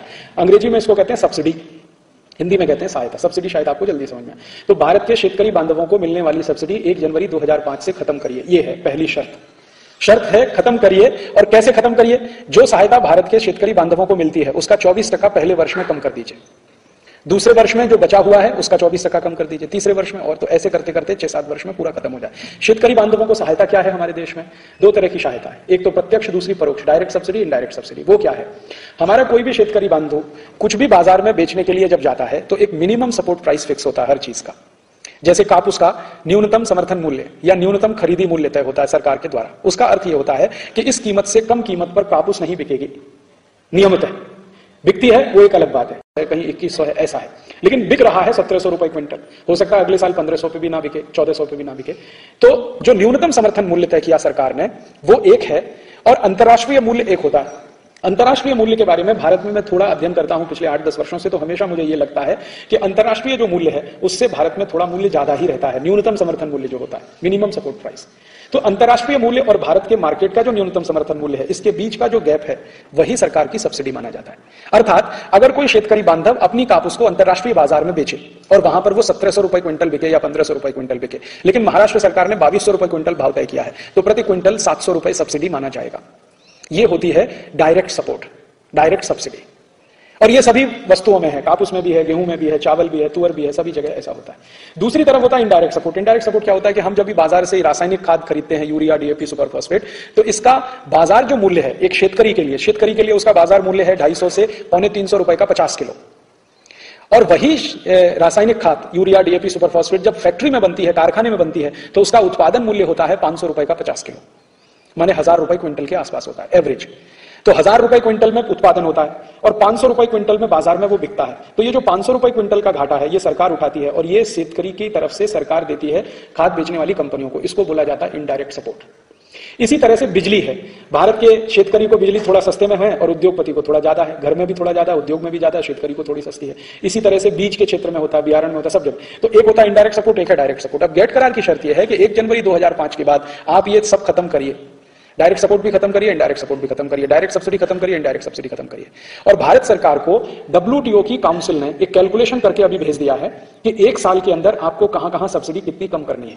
तो भारत सरकार ने वो कैलकुलेशन, मेरे पास अभी मैंने देखा 2-3 दिन पहले, भारत देश के एक बहुत उच्च स्तर के अधिकारी के हाथ में वो था, बेंगलोर में मैं था, तो उसने मुझे दिखाया कि देखो राजू भाई ये कैलकुलेशन आया है। तो वो कैलकुलेशन में उन्होंने बताया कि भारत की सरकार 1,16,000 कोटी रुपए की सब्सिडी कुल मिलाकर दे रही है अलग अलग मदों में, ये आपको कम करनी है। जब ये सब्सिडी इनडायरेक्ट खत्म होगी और डायरेक्ट भी खत्म होगी, डायरेक्ट सब्सिडी खत्म होगी, तो सरकार जो न्यूनतम समर्थन मूल्य घोषित कर रही है अंतरराष्ट्रीय बाजार से थोड़ा ज्यादा, ये नहीं कर पाएगी। अर्थात अंतरराष्ट्रीय बाजार में जिस कीमत पर कापूस बिक रही होगी वही कीमत पर महाराष्ट्र की सरकार भी कापूस की खरीदी कर सकेगी, थोड़ा भी ज्यादा कीमत पे नहीं ले पाएगी वो। अब मान लीजिए अंतरराष्ट्रीय बाजार में कापूस का भाव 1500 रुपए क्विंटल हो जाए, तो अगले साल महाराष्ट्र में भी यही भाव पे सरकार को कापूस खरीदनी पड़ेगी। अगर सरकार ने नहीं खरीदा तो गेट करार का उल्लंघन किया तो आपके खिलाफ मुकदमा चलेगा। मुकदमा चलेगा तो उसके लिए कुछ कंडीशन है कि आपको ये पेनल्टी, ये पेनल्टी, ये पेनल्टी, ये जुर्माना, ये जुर्माना, ये जुर्माना। तो अर्थात कहने का मतलब यह है कि अगले वर्ष से भारत की सरकार किसी भी शेतकरी बांधव को कोई मदद ज्यादा नहीं कर पाएगी, ज्यादा कीमत पे कापूस नहीं खरीद पाएगी, ज्यादा कीमत पे धान नहीं खरीदेगी, ज्यादा कीमत पे गेहूं नहीं खरीदेगी। अंतरराष्ट्रीय बाजार का भाव जो है ना उसी पे खरीदा जाएगा। अब अंतरराष्ट्रीय बाजार का भाव हमेशा गिरा रहता है, मैंने आपसे थोड़ी देर पहले कहा गिरा रहता है। क्यों? क्योंकि अंतरराष्ट्रीय बाजार में अमेरिका और यूरोप की खेती उत्पन्न जितने आते हैं, एग्री प्रोडक्ट्स जितने आते हैं, उन पे सब्सिडी बहुत ज्यादा होती है, इसलिए उसकी कीमत हमेशा गिरी रहती है।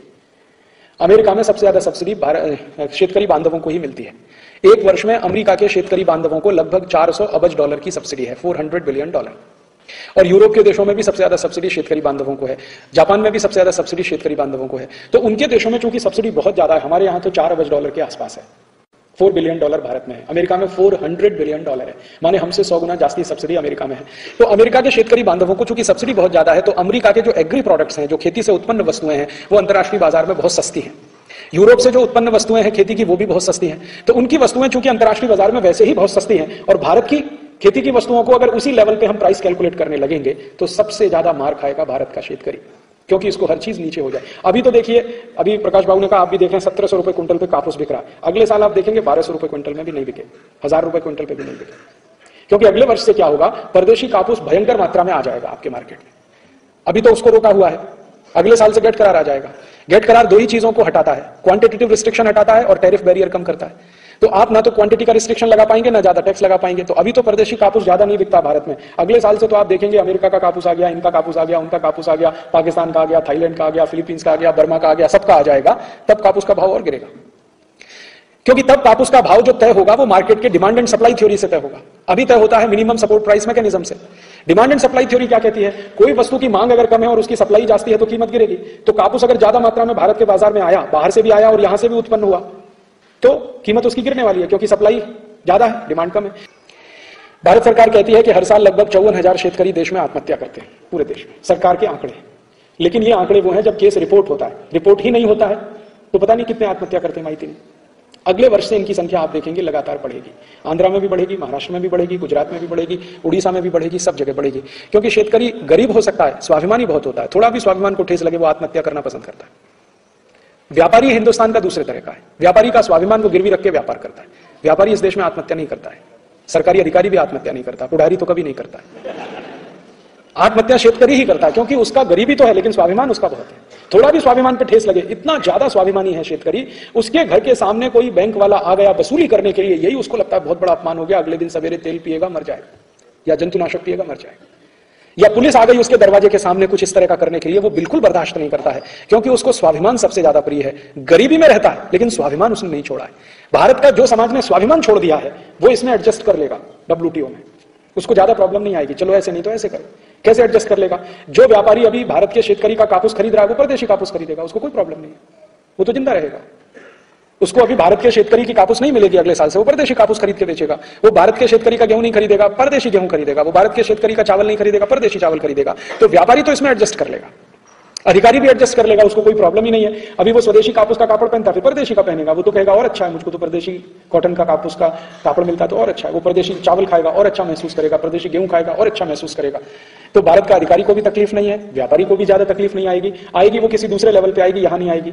और ज्यादा से ज्यादा तकलीफ जो आने वाली है वो शेतकरी बांधव के लिए कि ये एक ही शर्त उसको खत्म कर देगी। और भारत के शेतकरी की ताकत जो है इस समय बिखरी हुई है। शेतकरी बांधवों का संगठन टूट गया है। पहले शेतकरी बांधवों का संगठन होता था महाराष्ट्र में, लेकिन अभी वो खत्म हो गया। वो संगठन के कुछ लोग एक पक्ष में चले गए, कुछ दूसरे पक्ष में चले गए, कुछ तीसरे पक्ष में। अब संगठन कहीं नहीं है। उत्तर भारत में भी एक अच्छा शेतकरी संगठन होता था, वो भी धीरे धीरे टूट गया। तो सबसे ज्यादा मार जिस संगठन को, जिस वर्ग को होने वाली है वो असंगठित है, इसलिए कोई बड़ा विरोध करने की स्थिति नहीं है और ये तकलीफ आगे आने वाली है। ये एक शर्त है गेट करार की। शेतकरी बांधवों के लिए ऐसी 56 शर्तें हैं। दूसरी इसमें शर्त यह है कि भारत में खेती में जो भी उत्पन्न होता है, गेहूं, चावल, चना, कपास, मटर, चीनी वगैरह वगैरह, ये सब कुछ प्रदेश से कंपलसरी इंपोर्ट करना पड़ेगा। आप उसको रोक नहीं सकते। जैसे हम भारत में मान लीजिए एक वर्ष में 20 को टन अनाज पैदा करते हैं, तो इसका कुछ हिस्सा प्रदेश से खरीदना ही पड़ेगा। आपको जरूरत नहीं है फिर भी खरीदना पड़ेगा। कितना खरीदना पड़ेगा? तो इसमें कहा है कि जो आपका मिनिमम कंजम्पशन बेस है उसका 8%, माने हम भारत के लोग एक वर्ष में जितना भी खेती उत्पन्न का वापर करते हैं उसका 8% प्रदेश से खरीदना पड़ेगा। इसको सरल भाषा में मैं समझाता हूं। अगर सब भारतवासी मिलकर एक वर्ष में 4 कोटि टन गेहूं खाते हैं तो इसका 8% प्रदेश से खरीदना पड़ेगा। 1 कोटि टन का 8%, 8 लाख टन। 4 कोटि टन का 32 लाख टन गेहूं हर साल प्रदेश से खरीदना पड़ेगा। जबरदस्ती, जरूरत नहीं है फिर भी खरीदो। और फिर पूछो WTO के अधिकारियों से कि क्या करें उसको खरीद के, तो कहते हैं दरिया में फेंको या चूहे को खिलाओ, हमें मतलब नहीं, खरीदो, जबरदस्ती खरीदो, जरूरत नहीं फिर भी खरीदो। ये सेकंड कंडीशन है। इसको मार्केट एक्सेस के नाम से कहा गया है। इसमें जबरदस्ती इतना माल खरीदो, गेहूं खरीदो, चावल खरीदो, कापूस खरीदो, संतरा खरीदो, अमरूद खरीदो, केला खरीदो, भाजीपाला खरीदो, जो कुछ भी भारत में होता है वो सब प्रदेश से खरीदो। मिनिमम कंजम्पशन का 8%। तो हर चीज बाहर से आएगी ही आएगी और यहां भी उत्पन्न होती है तो मार्केट में कीमत गिरेगी, तो उसका सबसे बड़ा नुकसान शेतकरी को होगा। जो खाने वाले लोग हैं वो सोचेंगे हमको फायदा होगा। फायदा कैसे होगा? वो सोचेगा अभी चीज थोड़ी सस्ती हो जाएगी, लेकिन जो खाने वाला है उसको मालूम नहीं है कि एक बार फायदा हुआ, 2 बार फायदा हुआ, फिर तुम्हारे पास कुछ खरीदने के लिए पैसा ही नहीं होगा तो खरीदोगे क्या? एक बार आपने ऐसा खरीदा, आपकी खेती खत्म हो गई, फिर आपके पास कुछ है ही नहीं खरीदने के लिए, फिर क्या खरीदेंगे? वो उतनी दूर का उनको दिखाई नहीं देता है। तात्कालिक दिखाई देता है कि सस्ता होगा, तो इसलिए मजदूर संगठन कहते हैं जी सस्ता होगा इसलिए आने दो परदेशी माल सब कुछ भारत में। लेकिन ये जो शेतकरी की बात अगर कोई सोचे तो वो सोचता नहीं कि क्या होगा इससे। तो ये जो कंपलसरी मार्केट एक्सेस प्रोविजन है, जबरदस्ती माल खरीदना पड़ेगा आपको, जरूरत नहीं है फिर भी, ये और भी तकलीफ देने वाला है। ऐसे ही इसमें तीसरी कंडीशन है कि भारत की सरकार, कभी क्या होता है ना, अनावृष्टि होती है, कभी अतिवृष्टि होती है भारत में। तो अनावृष्टि और अतिवृष्टि के समय भारत की सरकार बहुत सारी मदद घोषित करती है। वो मिलती नहीं है, वो एक अलग बात है, घोषित होती है। जैसे कभी शेतकरी बांधवों का ब्याज माफ किया जाए या उनका कर्ज माफ किया जाए या उनको कुछ सहायता दी जाए। अभी गेट करार लागू होने के बाद ये भी बंद हो जाएगा। अगर आपके यहां अतिवृष्टि है, अनावृष्टि है, तो इसका सर्टिफिकेट पहले WTO से लीजिए। अगर WTO हां कहता है तो आप सहायता कर सकते हैं, नहीं तो नहीं कर सकते। और इसकी सहायता कब की जा सकती है? मान लो हम महाराष्ट्र में घोषित करें कि अनावृष्टि हो गई। अनावृष्टि माने अकाल हो गया, सूखा हो गया। अतिवृष्टि माने बारिश ज्यादा हो गई, पाउस ज्यादा। तो मान लीजिए अकाल हो गया, सूखा हो गया। अब महाराष्ट्र सरकार को कुछ घोषणा करनी है शेतकरी बांधवों के लिए, तो WTO से एक कमेटी आएगी, वहां से कुछ लोग आएंगे, वो महाराष्ट्र का दौरा करेंगे। दौरा करके रिपोर्ट WTO में जाएगा। वो हां कहेंगे तो आप घोषित करिए, ना कहेंगे तो नहीं कर सकते।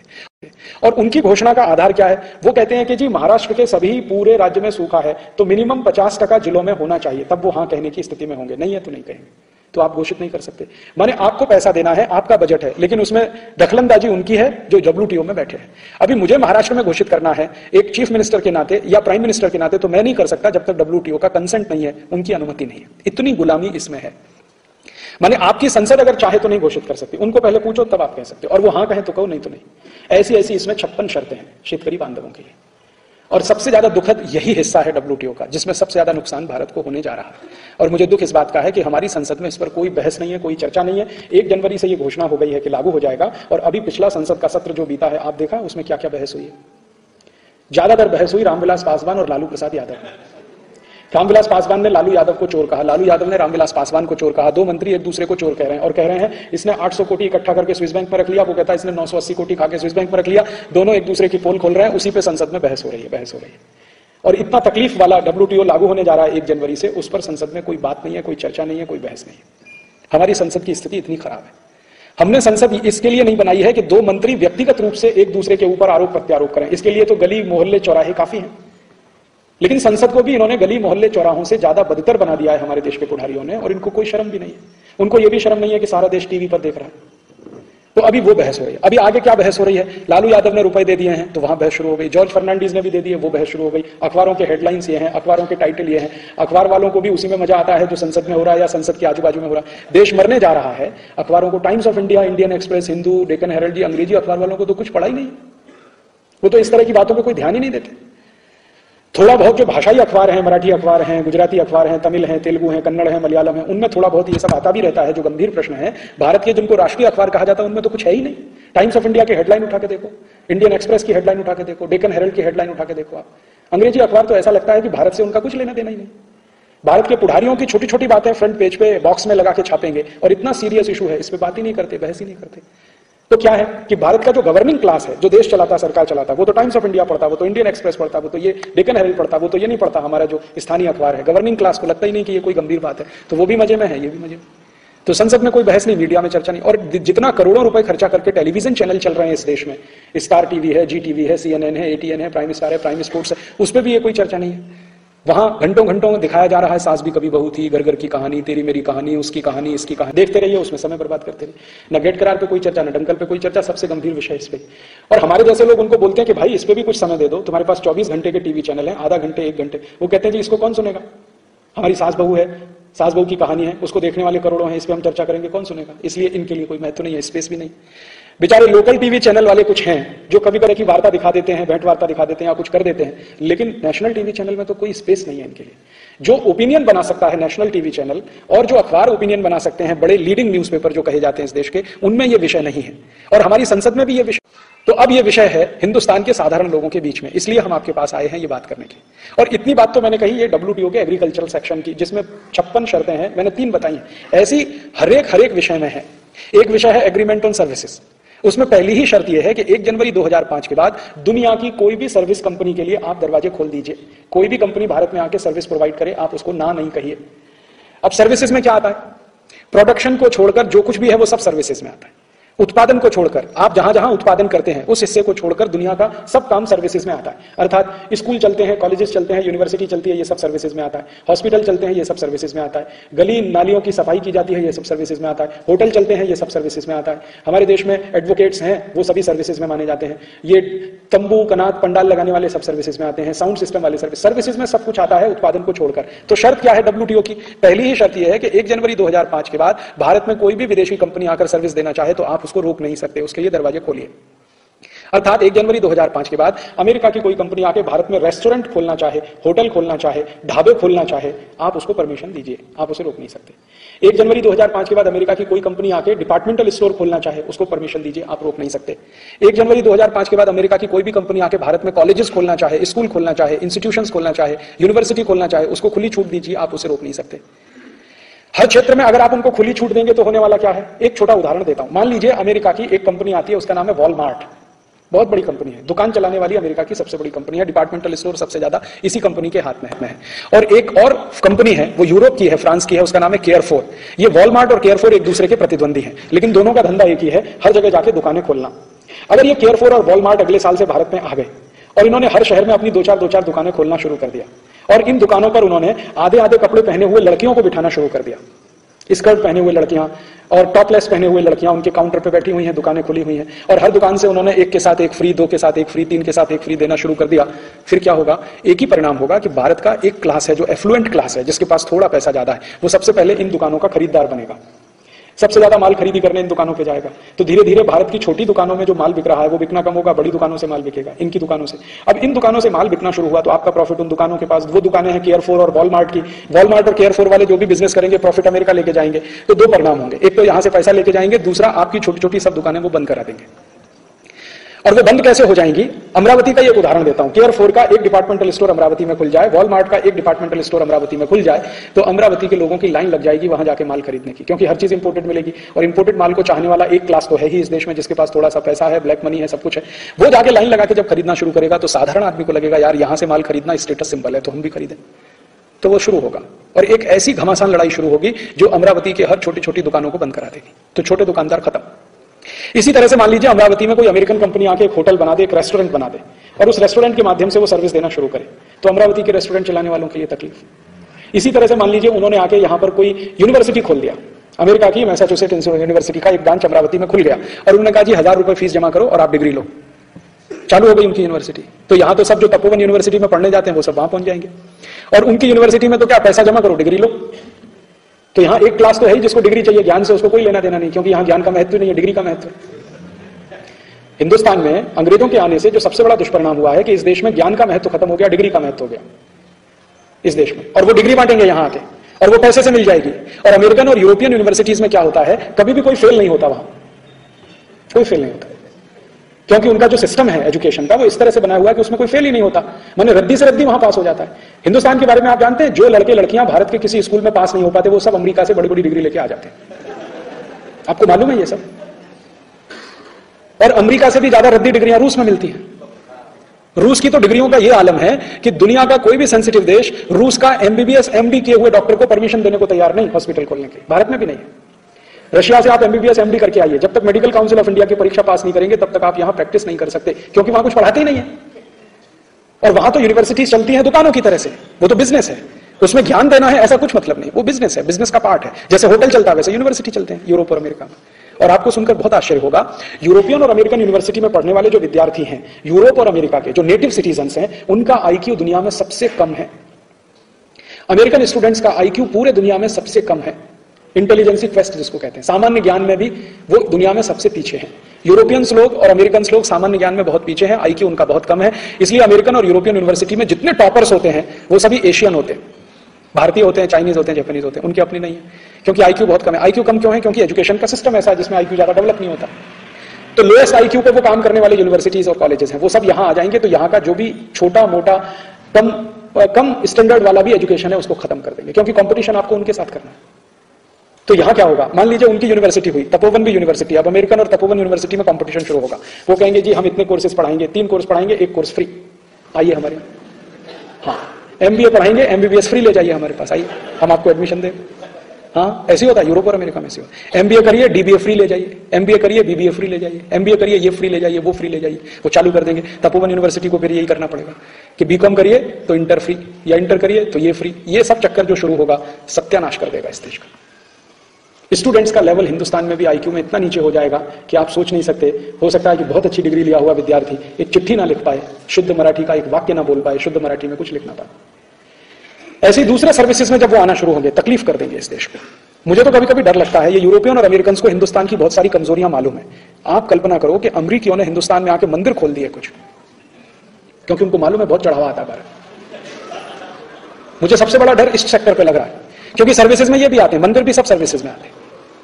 तो अभी तो उन्होंने चर्च खोले हुए हैं, तो चर्च में कुछ लोग जाते हैं, कुछ नहीं जाते हैं। अगर मान लीजिए उन्होंने हनुमान जी का एक मंदिर बना दिया और किसी अमेरिकन कंपनी ने उसको बना दिया, तो भारतवासी कहेंगे देखो कितने राम भक्त हैं, ये हनुमान जी का मंदिर बना दिया, चलो। तो भारत वाले सब जा जाके अपनी कमाई भी उसमें डालेंगे, वो पैसा सीधे अमेरिका जाएगा, क्योंकि उनको मालूम है भारत में सबसे आसान है, एक हनुमान जी का मंदिर बना दो, संतोषी माता का एक मंदिर बना दो, दुर्गा माता का एक मंदिर बना दो, जितना चाहो उतना चढ़ावा ले लो, गरीब से गरीब गांव में ले लो। जो गांव भुखमरी का शिकार है वो भी मंदिर में 10-20 लाख रुपए दान कर देता। अगर वो इस सेक्टर में घुले और यहां उन्होंने एक्सप्लॉइट करना शुरू किया तो आप सोचिए, फिर झगड़ा होगा। हमारे जैसे आदमी जाएंगे, कहेंगे भैया स्वदेशी मंदिर में जाओ, और उन्होंने विदेशी मंदिरों की लाइन खड़ी कर दी। और ये कोई मैं गलत नहीं कह रहा हूं, ये ठोस आधार पर। आपको मालूम है एक अमेरिकन संस्था भारत में काम करती है, इस्कॉन, है कि नहीं? मैं कोई हवा में बात नहीं कर रहा हूं। इस्कॉन नाम की एक अमेरिकन संस्था भारत में काम करती है, उसने कृष्ण भगवान के मंदिर खोले हुए हैं, और वो मंदिर उनके कमाई के सबसे बड़े सोर्स हैं, क्योंकि इन मंदिरों पर इनकम टैक्स भी नहीं है, और सारा का सारा प्रॉफिट इन मंदिरों के माध्यम से अमेरिका ट्रांसफर होता है। आपको मालूम, इस्कॉन मंदिर में, बेंगलोर का इस्कॉन मंदिर इतना प्रॉफिट अमेरिका भेजता है जितना अमेरिका का कॉलगेट कंपनी नहीं भेज पाता एक साल में। अमेरिकन कॉलगेट कंपनी भारत में जितना कॉलगेट बिक्री करके नेट प्रॉफिट अमेरिका भेजता है, उससे 3 गुना ज्यादा अकेले बेंगलोर का इस्कॉन मंदिर भारत का पैसा अमेरिका ट्रांसफर कर देता है। और बेंगलोर से भी बड़ा इस्कॉन मंदिर दिल्ली में है, और उससे भी बड़ा इस्कॉन मंदिर मुंबई में है, और उससे भी बड़ा इस्कॉन मंदिर मथुरा में हो गया है, भगवान कृष्ण की छाती पर, वहीं पे, और धुआंधार चढ़ावा आता है उसमें। और वो चढ़ावा करने वाले हम हैं, हमारे ही भाई बहन हैं जो उस इस्कॉन मंदिर में मेंबर है, और उनको वहां भक्ति समझ में आती है। उनको राम हरे कृष्ण हरे बोलना भी नहीं आता। हमारे भारतवासियों को वहां बहुत भक्ति दिखाई देती है। देखो कितने भक्त हैं, यूरोप से आए हैं, गोरी चमड़ी वाले हैं, एसी में रहते हैं, देखो फिर भी राम का नाम ले रहे हैं, कृष्ण का नाम ले रहे हैं। हम तो सरल हृदय के, तरल हृदय के, कभी भी पिघल जाए, किसी को भी अपना मान लें, तो हम तो चालू हो गए। हमने इनको मंदिर भी बना के दे दिया, उनको चढ़ावा भी दे रहे हैं। अभी तो ये इस्कॉन मंदिर रिस्ट्रिक्टेड है, नेक्स्ट ईयर से ये ओपन हो जाएगा पूरा मार्केट। इसमें अमेरिकन और यूरोपियंस घुस गए तो क्या करेंगे? लाखों करोड़ों रुपए ले जाएंगे आपके देश, कुछ नहीं कर सकते। और इनकम टैक्स भी फ्री है टोटल, वहां पे टैक्स भी नहीं देना है उनको। तो सर्विसेज का सेक्टर इतना बड़ा है, इतना वास्ट है, जिसमें कोई भी अमेरिकन यूरोपियन घुस सकता है, कुछ भी करके यहां से पैसा कमा के ले जा सकता है। छोटी छोटी बातों में वो पैसा कमाएंगे आपके देश में आके। जो बातें आपके लिए सहज हैं, स्वाभाविक हैं, आपको सुनकर एक कल्पना नहीं हो सकती। बेंगलोर में एक फॉरेन कंपनी आई है, उसने एक धंधा शुरू किया है कि भारत के जो लोग अपना टेलीफोन बिल जमा नहीं करा सकते, बिजली का बिल नहीं जमा करा सकते, या अपने ग्रोसरी शॉप में जाके सामान नहीं खरीद सकते, उन सब लोगों के लिए बिल जमा कराने का, ग्रोसरी सामान खरीदने का धंधा एक विदेशी कंपनी ने आके बेंगलोर में शुरू किया है। आप जानते हैं बेंगलोर में कुछ ऐसे भारतवासी रहते हैं जो पति पत्नी दोनों नौकरी करते हैं, जिनके पास इतना भी समय नहीं है कि टेलीफोन का बिल जमा करा सकें या तो उनके बिजली का बिल जमा करा सकें। तो टेलीफोन और बिजली का बिल जमा कराने के धंधे में एक विदेशी कंपनी आ गई है बेंगलोर। वो कहती है हमको आप सर्विस दीजिए, मैंने इतना पैसा दीजिए, हम आपका टेलीफोन बिल जमा कराएंगे, बिजली का बिल जमा कराएंगे, आपका टिकट भी लाके देंगे, रेल का टिकट लाके देंगे, बस का टिकट लाके देंगे, ये सब करके देंगे। लग गए हैं वो इस धंधे पे और बेंगलोर में बहुत बिजनेस मिल गया उनको, और उसी बिजनेस से पैसा कमा के ले जाएंगे। माने अल्टीमेटली आपके समाज की जो पूंजी है, आपके समाज का पैसा है जो परदेश जाने वाला है, अल्टीमेटली होना है। इसी तरह से और कल्पना करिए, विदेशी बैंक आ रहे हैं, विदेशी बैंक आ रहे हैं, उन्होंने शाखाएं खोलना शुरू किया। मैं आपको एक ही विदेशी बैंक का उदाहरण देता हूं, उसका नाम है HDFC। 1992-93 में यह बैंक जब भारत आया था तो इसकी एक शाखा खुली थी, सिर्फ एक ब्रांच थी, और उसमें डिपॉजिट जीरो था। एक ब्रांच थी, डिपॉजिट उसमें जीरो था। HDFC भारत आया था तब। आज HDFC को भारत में व्यापार करते हुए 10 साल हो गया है। HDFC की 10 साल में 243 ब्रांच भारत में खुल चुकी है और उनके पास 70,000 करोड़ का डिपॉजिट है। जीरो से शुरू किया था, 70,000 करोड़ का डिपॉजिट उन्होंने इस देश के लोगों से इकट्ठा कर लिया है। अगले साल से WTO की कंडीशंस आने के बाद HDFC को और खुला मार्केट मिलेगा और वो 1000 शाखाएं बनाएंगे और हो सकता है 2-3 लाख करोड़ का डिपॉजिट करेंगे। और इतना डिपॉजिट करके किसी दिन वो घोटाला करके भाग जाए तो भारत का फाइनेंस मिनिस्टर भी कुछ नहीं कर सकता। और ऐसा हुआ है इस देश में। आपको मालूम है 93-94 में सिटी बैंक स्कैम हुआ था अमेरिका का। सिटी बैंक स्कैम जो हर्षद मेहता ने ऑपरेट किया था पूरे भारत में, वो सिटी बैंक स्कैम था। हर्षद मेहता स्कैम के नाम से चला पूरे देश में। स्कैम सिटी बैंक ने किया था। हर्षद मेहता तो सिटी बैंक का पपेट था, मोहरा था। सिटी बैंक उसको चलाता था, हर्षद मेहता वही चलता था। सिटी बैंक ने भारत में आके हर्षद मेहता को खड़ा किया और हर्षद मेहता को पैसा देना शुरू किया और उस पैसे से उससे कहा कि शेयर खरीदो, हमको दो। तो हर्षद मेहता अपने नाम से शेयर खरीदता था, सिटी बैंक को ट्रांसफर करता था, पैसा सिटी बैंक देता था। तो सिटी बैंक ने खेल क्या खेला कि भारत की कुछ कंपनियों को उठाना है, कुछ को गिराना है। जिन कंपनियों के शेयर सिटी बैंक के पास है उनको उठाना है, जिनके नहीं है उनको गिराना है। ये खेल में वो लग गए। हर्षद मेहता उनको कठपुतली की तरह से मिल गया, उसने खेल खेला और उस खेल में हिंदुस्तान का हजारों करोड़ रुपए, कम से कम 76,000 करोड़ रुपए डूब गया इस देश का। और जब ये सारा घोटाला खुला और घोटाले पर इंक्वायरी हुई, इंक्वायरी भारत सरकार की संसदीय समिति ने की। संसदीय समिति ने कहा कि हर्षद मेहता घोटाले का जिम्मेदार नहीं है, सिटी बैंक जिम्मेदार है। तो भारत के एक्स फाइनेंस मिनिस्टर और वर्तमान prime minister doctor Manmohan Singh ने कहा कि हमें मालूम है सिटी बैंक जिम्मेदार है, लेकिन हम उसके खिलाफ कार्रवाई नहीं कर सकते क्योंकि अमेरिका से हमें इन्वेस्टमेंट चाहिए। और Manmohan Singh as a finance minister और आज भारत के प्राइम मिनिस्टर के रूप में भी सिटी बैंक के खिलाफ कुछ करने की स्थिति में नहीं है, क्योंकि उनको इन्वेस्टमेंट चाहिए वहां से। अमेरिका नाराज हो जाएगा। और इसी अमेरिका ने भारत के स्टेट बैंक ऑफ इंडिया के खिलाफ इतनी सख्त कार्यवाही की अमेरिका में कि उनकी हालत खराब हो गए, लेने के देने पड़ गए। इसी अमेरिका ने, भारत की एक स्टेट बैंक ऑफ इंडिया की एक ब्रांच अमेरिका में इन्वॉल्व हो गई थी कुछ ऐसे ट्रांजैक्शन में जिनका पता नहीं था, और अमेरिका ने डाउट किया था कि ये ट्रांजैक्शन हुए हैं टेररिस्ट को। अमेरिका में एक नियम है, एक अमाउंट से ज्यादा का पैसा निकाला जाए और जमा किया जाए तो उसका सारा इंक्वायरी करना, नहीं करेंगे तो बैंक जिम्मेदार है उसके लिए। तो स्टेट बैंक ऑफ इंडिया ने ऐसे कुछ ट्रांजैक्शन किए थे जिनका कुछ अता पता नहीं था। उसमें अमेरिका ने इतना हैवी पेनल्टी ठोका उनके ऊपर कि एक ब्रांच का पूरा डिपॉजिट उसमें जाने की स्थिति आ गई। अमेरिका ने नहीं छोड़ा आपको, और आपने उनके सिटी बैंक ऑफ को पूरा छोड़ दिया। हाँ, इतना घोटाला किया तो भी हम मंजूर करते हैं। और आपको मालूम है रामनिवास मिर्धा नाम के एक मेंबर ऑफ पार्लियामेंट, उनकी अध्यक्षता में बनी संयुक्त जांच समिति ने यह कह दिया था कि सिटी बैंक को भारत से वाइंड अप करने का आदेश दीजिए, इनका बोरिया बिस्तर बंद करा दीजिए, नहीं तो ये देश को लूटेंगे। वो संसदीय समिति की रिपोर्ट धूल खा रही है और सरकार ने आज तक कुछ नहीं किया, क्योंकि अमेरिका से डर है, अमेरिका नाराज हो जाएगा, हमको इन्वेस्टमेंट नहीं देगा। अभी नेक्स्ट ईयर से city bank, HDFC, ANZ Grindlays, standard chartered, ये सभी बैंक खुले आम अपनी शाखाएं खोलेंगे। वो शाखाएं खोलेंगे कहां? किसी गांव में नहीं। और वो शाखाएं खोलेंगे ऐसी जिसमें आप 50 रुपए डिपॉजिट करा के अकाउंट नहीं खुला सकते। उनके लिए मिनिमम है 5,000, 10,000, 15,000, 20,000, 40,000। आपकी भारत की जो स्टेट बैंक है या भारत की जो बैंक है वो तो गांव में भी जाके शाखा खोलती है, क्योंकि उसको सर्विस देनी है, बिजनेस नहीं करना, सर्विस देनी। इनको बिजनेस करना है तो वो बड़े बड़े शहरों में शाखाएं खोलेंगे। बंबई है, कलकत्ता है, मद्रास है, हैदराबाद है, कोयंबटूर है, चेन्नई है, वगैरह वगैरह। और उनमें जो क्रीमी लेयर है भारत का, जिनके पास थोड़ा पैसा, उनके डिपॉजिट रख के उस पर काम करेंगे। और वो डिपॉजिट को कहां इन्वेस्ट करेंगे वो आप भी नहीं रोक सकते और तय भी नहीं कर सकते। तो आपके देश की खून पसीने की कमाई, पूंजी, जो डोमेस्टिक सेविंग्स है, वो विदेशियों के हाथ में आप दे देंगे। इसी तरह से बीमा के क्षेत्र में वो आएंगे, इसी तरह से हर क्षेत्र में वो घुस जाएंगे। और इस तरह से घुस के वो क्या कर सकते हैं भारत का एक उदाहरण देके मैं मेरा व्याख्यान खत्म करता हूं। क्या कर सकते हैं? अभी देखिए, भारत में सेवा के क्षेत्र में, खेती के क्षेत्र में और एजुकेशन आदि आदि में विदेशी कंपनी ज्यादा नहीं आए हैं, अगले साल से आना शुरू होंगे। अभी ज्यादा विदेशी कंपनी आए हैं टूथपेस्ट बेचने के लिए, टूथ पाउडर बेचने के लिए, सॉफ्ट ड्रिंक बेचने के लिए। अभी वो क्या कर सकते हैं हिंदुस्तान में आके, इसका एक उदाहरण देता हूं। सॉफ्ट ड्रिंक बिजनेस में अमेरिका के 2 कंपनी आए हैं, पेप्सी कोला, कोका कोला। दोनों मार्केट में 14 साल से जहर बेच रहे हैं, ये सिद्ध हो गया। 1997 से तो हम चिल्ला चिल्ला कर कह रहे हैं कि ये लहर पेप्सी नहीं जहर पेप्सी है। मैं 1997 से हर पब्लिक मीटिंग में कह रहा हूं लहर पेप्सी नहीं जहर पेप्सी। 1997 से हर पब्लिक मीटिंग में मैं कह रहा हूं कि ये ठंडा नहीं है, टॉयलेट क्लीनर है। लेकिन पिछले साल भारत की सभी बड़ी प्रयोगशालाओं ने यह सिद्ध कर दिया है कि पेप्सी कोक टॉयलेट क्लीनर है और वो जहर है। प्रयोगशालाओं ने सिद्ध कर दिया। भारत की सबसे बड़ी प्रयोगशाला CFTRI, central food for technological research institute, उन्होंने सिद्ध कर दिया कि ये जहर है और ये भी कहा कि ये टॉयलेट क्लीनर से भी ज्यादा खराब है। CFTRI तो ये कहता है कि पेप्सी कोक टॉयलेट क्लीनर से भी ज्यादा खराब है। दूसरी लेबोरेटरी CSE, उन्होंने सिद्ध कर दिया। फिर भारत सरकार की लेबोरेटरी CFL, उन्होंने सिद्ध कर दिया। भारत की 5-6 लेबोरेटरीज और सभी साइंटिफिक ऑर्गेनाइजेशन मान रहे हैं कि पेप्सी कोक जहर है, 14 साल से इस देश में बिक रहा है। लेकिन भारत सरकार की हिम्मत नहीं है पेप्सी कोक के खिलाफ कोई एक्शन लेने की। किसी भी सरकार की हिम्मत नहीं है। अभी थोड़े दिन पहले तक NDA सरकार चल रही थी जिसमें बहुत ज्यादा लोग स्वदेशी भक्त हैं और स्वदेशी के नारे लगाने वाले हैं। उनका भी एक्शन लेने का हिम्मत नहीं था पेप्सी कोक पर, और उनके भी मंत्रियों ने पेप्सी कोक को क्लीन चिट दिया पार्लियामेंट के अंदर। अभी MPA सरकार आ गई है, उसकी तो बिल्कुल ही हिम्मत नहीं है पेप्सी कोक के खिलाफ कोई। वैज्ञानिक कह रहे हैं कि ये जहर बेच रहे हैं 14 साल से, और भारत के किसानों ने सिद्ध कर दिया है। भारत के बहुत सारे गांव के किसानों ने पेप्सी कोक स्प्रे किया है और सब कीड़े मर गए हैं, सब जंतु मरे हैं फसल के। उन्होंने सिद्ध कर दिया कि ये पेस्टिसाइड है, पेप्सी कोक नहीं है, सॉफ्ट ड्रिंक नहीं है। ये सब कुछ सिद्ध हो जाने के बावजूद गवर्नमेंट ऑफ इंडिया की ताकत नहीं है कि पेप्सी कोक का लाइसेंस कैंसिल करे। अभी तो भारत के सुप्रीम कोर्ट ने कह दिया, हाई कोर्ट ने कह दिया, सबने कह दिया। 97 में जब हम ये बात कहते थे तो लोग हमें पागल कहते थे। अब 2004 में सुप्रीम कोर्ट ये कह रहा है, हाई कोर्ट ये कह रहा है, CFTRI ये कह रही है, CFL ये कह रही है, सभी साइंटिफिक बॉडीज ये कह रही है कि ये पेप्सी कोक नहीं है, जहर है, क्योंकि उसमें DDT है, बेंजीन हेक्साक्लोराइड है, मेलाथियान है, क्लोरोपाइरिफॉस है। ये चारों खतरनाक कीटनाशक पेप्सी कोक में मिले हुए हैं और हमारी शरीर की क्षमता से 87 गुना ज्यादा है। माने हमारे शरीर की जो टॉलरेंस लिमिट है उससे 87 गुना ज्यादा जहर पेप्सी कोक थम्स अप में है, ये रिपोर्ट कहती है। तो भी सरकार की हिम्मत नहीं है लाइसेंस रद्द करने की। आप सोचिए कि जब 2 अमेरिका की कंपनी के खिलाफ भारत सरकार कुछ नहीं कर पा रही है तो हजारों अमेरिकी कंपनी अगले साल से घुस जाएगी। भारत सरकार क्या करेगी? 2 के खिलाफ कुछ नहीं करने की हिम्मत है उनकी, जो सिद्ध हो गया है कि ये जहर बेच रहे हैं।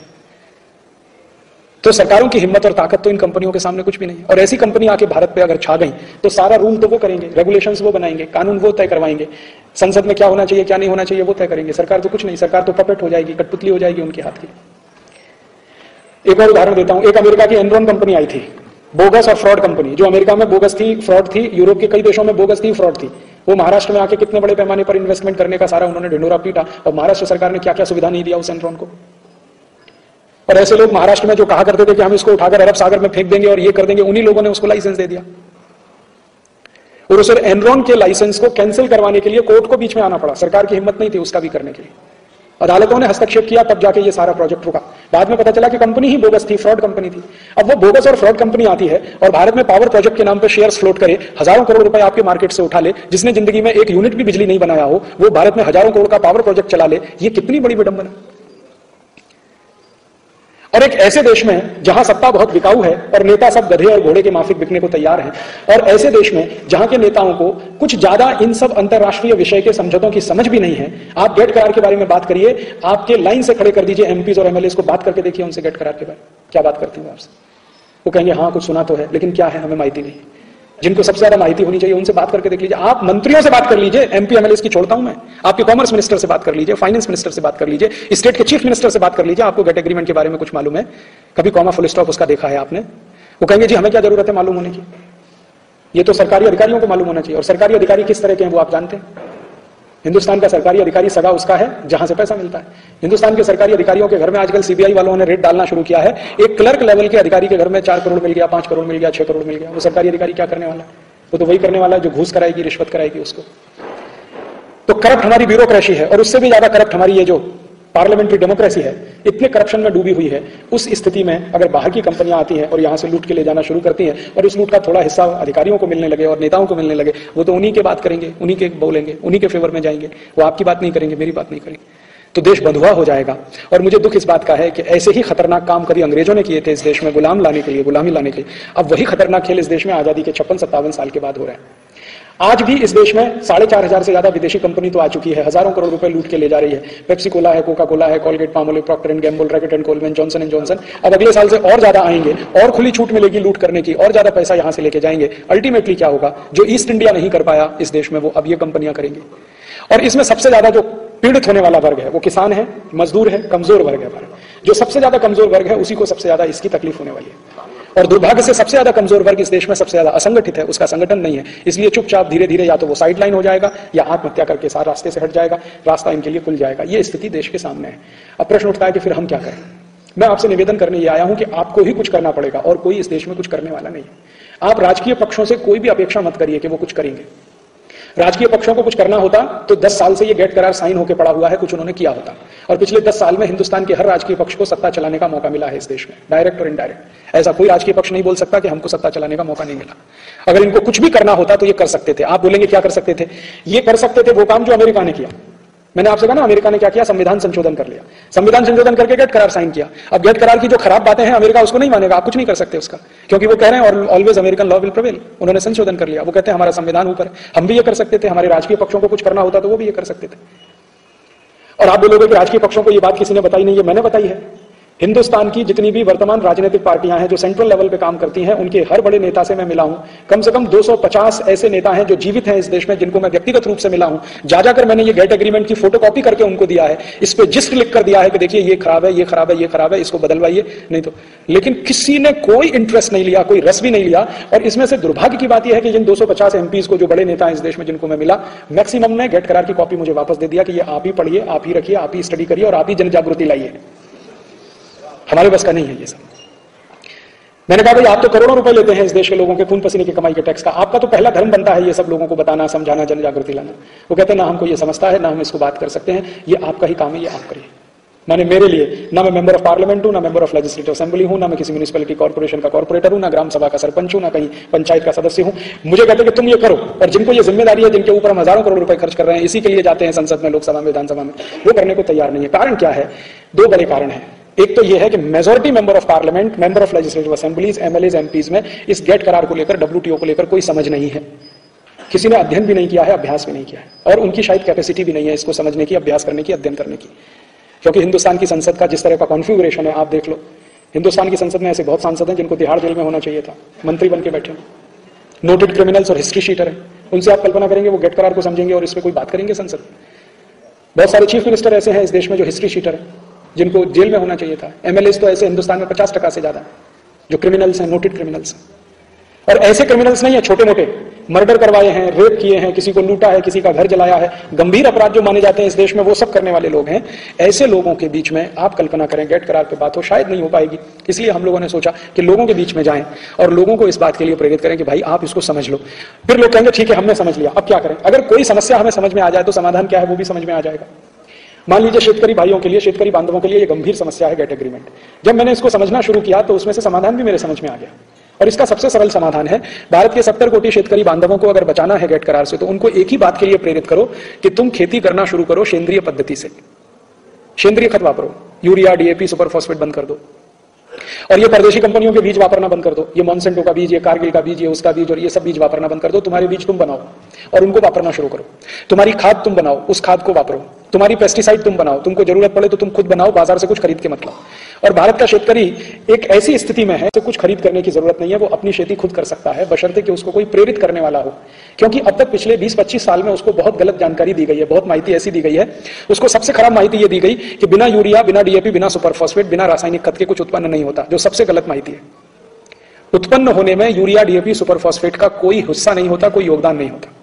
मैं आपको इसका सबसे बड़ा फ्रॉड बताता हूं, ये यूरिया, डीएपी, सुपर फॉस्फेट का कितना बड़ा फ्रॉड है। और यहां कोई एग्रीकल्चरल साइंटिस्ट होगा तो वो तुरंत समझ जाएगा। फ्रॉड ये है कि यूरिया, डीएपी, सुपर फॉस्फेट जितना भी डाला जाता है उसका 1% भी काम में नहीं आता। 1%, 1% भी काम में नहीं आता, 99% यूजलेस आता है। कैसे जाता मैं समझाता हूं आपको। जब भी हम बीज डालते हैं खेत में तो बीज में अंकुरण होता है, अंकुरण धीरे धीरे पौधा बनता है, पौधा बड़ा होता है, बड़ा होता है, बड़ा होता है। आप अगर ध्यान से इस विषय को देखें और समझें तो होता यह है कि पौधा जब अंकुरित होता है और अंकुरित होने से 20-25 दिन के अंदर उसकी कैनोपी आ जाती है। कैनोपी मीन्स उसके पत्ते आ जाते हैं। अब जैसे ये पत्ते आ जाते हैं तो पौधा जमीन से भोजन लेना बंद कर देता है। तो सारा भोजन लेता है सूर्य के प्रकाश से, सारे का सारा भोजन के प्रकाश से लेता है, जिसको हम सब लोग फोटोसिंथेसिस और जो भी कहना चाहें कहिए। तो उसकी जब कैनोपी आ गई, पत्ते आ गए, तो भोजन लेने का काम तो सूर्य से कर रहा है, तो जमीन से भोजन लेना तो बंद कर दिया। और यूरिया, डीएपी आप जमीन में डाल रहे हो, वो कुछ ले ही नहीं रहा, फालतू में डाल रहे हो। टोटल बोगस है, फ्रॉड है। और इतना बड़ा फ्रॉड हिंदुस्तान में चल रहा है पिछले 40 साल से ग्रीन रिवॉल्यूशन के नाम पर। और जब मैं हिंदुस्तान के बड़े साइंटिस्टों से यह बात किया कि आप इतना बड़ा फ्रॉड 40 साल से चला कैसे रहे हैं इस देश में, पौधे को जब जरूरत है जमीन से कुछ लेने की, उस समय यूरिया, डीएपी होता नहीं वहां। जब उसको जरूरत नहीं है तब वो डाला जाता है। तो उन्होंने कहा हाँ बात तो आपकी सही है, तो ये चल कैसे रहा है? तो ये चल रहा है इसलिए कि ये जो यूरिया डीएपी सुपर फॉस्फेट कंपनियां हैं, इनका कमीशन ऊपर से नीचे तक बट रहा है, नेताओं से अधिकारियों तक, इसलिए ये चल रही है, इसलिए फ्रॉड भी चल रहा है। साइंटिस्ट में भी वही कमीशन बट रहा है। हिंदुस्तान को छोड़कर दुनिया के सभी देश के वैज्ञानिकों ने यह सिद्ध कर दिया है कि जितना यूरिया डीएपी सुपर फॉस्फेट जमीन में डाला जाता है वो 99% वेस्ट चला जाता है और मिट्टी को ही खराब करता है। वो अल्टीमेटली मिट्टी को खराब कैसे करता है? मिट्टी का जो बैलेंस है उसको तोड़ देता है। मिट्टी का बैलेंस है, पीएच उसका 7 के आसपास होना चाहिए, कार्बन कंटेंट उसका 8 के आसपास होना चाहिए। कार्बन कंटेंट को लगातार कम करता जाता है, पीएच को लगातार घटाता बढ़ाता रहता है, तो दोनों स्थिति में टूटता है बैलेंस। बैलेंस टूटता है तो खेती में उत्पन्न कम हो जाता है और उसका नुकसान शेतकरी को होता है। तो यूरिया डीएपी का इतना बड़ा फ्रॉड, और उससे भी बड़ा फ्रॉड पेस्टिसाइड का। ये जो पेस्टिसाइड और इंसेक्टिसाइड है, ये इससे भी बड़ा फ्रॉड है। एंडोसल्फान डालो, मेलाथियान डालो, पैराथियान डालो, बेंजीन हेक्साक्लोराइड डालो, ये डालो वो डालो। भाई क्यों डालो? तो कहते हैं जी कीट आया है। अच्छा कीट आया है तो ठीक है, किसी ने उसको बुलाया है तब आया, ऐसी तो नहीं आया। कीट आया है आपकी फसल पे, आपकी फसल को चौपट कर रहा है, तो किसी ने उसको बुलाया, या तो उसके लिए कंडीशन तैयार की है तो वो आया, अदरवाइज कैसे आता? आपके शरीर में कोई वायरस या विषाणु कैसे घुस जाता है? अनुकूल कंडीशन है तो घुस जाता है, अगर प्रतिकूल कंडीशन है घुस के दिखा दे कोई वायरस आपके शरीर में। इसको ऐसे समझने की कोशिश करिए, कोई एक डॉक्टर है सवेरे से शाम तक 50 मरीजों के पास बैठता है, उनके श्वास से निकली हुई दुर्गंध को भी सूंघता है, लेकिन हर डॉक्टर को तो ट्यूबरकुलोसिस नहीं हो जाता। होता है क्या? ट्यूबरकुलोसिस का इलाज करने वाले किसी भी डॉक्टर को ट्यूबरकुलोसिस नहीं हो जाता। क्यों? उसका अपना इंटरनल बॉडी रेजिस्टेंस या इंटरनल सिस्टम ऐसा है जो आसानी से बाहर के वायरस बैक्टीरिया से लड़ सकता है। ठीक है, आसानी से तो नहीं जाता, आसानी से प्रवेश भी नहीं करता और वो फल भी नहीं दे पाता। इसी तरह से भूमि के साथ होता है। भूमि के साथ भी यही होता है कि आसानी से कोई भी वायरस और बैक्टीरिया आके किसी फसल को चौपट कर दे, ये तो तभी संभव है जब वहां पर उसके लिए कंड्यूसिव कंडीशन हो, माने उसको अपना काम करने के लिए अनुकूल वातावरण मिले, अन्यथा तो ये संभव नहीं है। और वो अनुकूल वातावरण कौन पैदा कराता है? ये यूरिया डीएपी सुपर फॉस्फेट।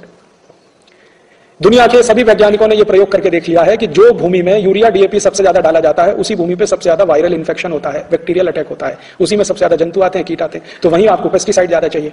अब इसका सरल उपाय है कि यूरिया डीएपी सुपर फॉस्फेट डालना बंद कर दो, आपको जंतुनाशक की भी जरूरत नहीं है, कीटनाशक की भी जरूरत नहीं। तो गैर करार से भारत के शेतकरी बांधवों को बचाने का सबसे सरल रास्ता है ऑर्गेनिक फार्मिंग, प्राकृतिक खेती, नैसर्गिक खेती। उसको जो भी नाम देना है नाम दे दीजिए, उससे कोई महत्व नहीं है, उसमें विवाद भी करने की जरूरत नहीं है। बिना रसायन की खेती, माने urea DAP super phosphate, endosulfan, malathion, parathion के बिना खेती करना इस देश का किसान जब शुरू कर देगा तो गैर करार की एक भी शर्त उसके ऊपर लागू नहीं होती। गैर करार में से ये रास्ता निकलता है। अर्थात हम हिंदुस्तान के लोग आप सबके साथ मिलकर अगर एक अभियान पूरे देश में चलाएं शेतकरी बांधवों के लिए, नैसर्गिक खेती करो, ऑर्गेनिक फार्मिंग करो, प्राकृतिक खेती करो, सेंद्रीय खेती करो, ये ज्यादा से ज्यादा अभियान चलाया जाए तो गैर करार से आप 70 कोटि शेतकरी को बचा लेंगे और हिंदुस्तान को भी बचा लेंगे।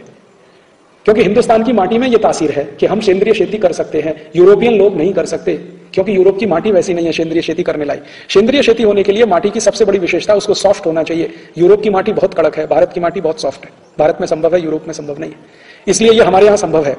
और सेंद्रीय खेती उसी देश में संभव है जहां सूर्य का प्रकाश बराबर मिलता रहे। यूरोप को 8 महीने सूर्य का प्रकाश नहीं मिलता, हमको 12 महीने सूर्य का प्रकाश मिलता है।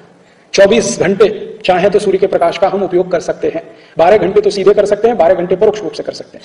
तो सूर्य का प्रकाश हमें हमेशा उपलब्ध है। बायोडाइवर्सिटी हमारे पास अद्भुत किस्म की है, मिट्टी सबसे सुंदर दुनिया की हमारे पास है, हमारे पास पानी की भी व्यवस्था ठीक ठाक है। बस हमारे शेतकरी बांधव का मानस बदलने की जरूरत है, मन बदलने की जरूरत है, और वो सेंद्रीय खेती की तरफ आ जाए, ऑर्गेनिक फार्मिंग की तरफ आ जाए, तो गैर करार से बचने का रास्ता है एक। दूसरा, बाकी सेक्टर में गैर करार से बचने का क्या रास्ता है? बाकी जितने भी सेक्टर हैं गैर करार के जिनका मैं अभ्यास कर रहा हूं, उनसे बचने का रास्ता महात्मा गांधी बताकर गए हैं।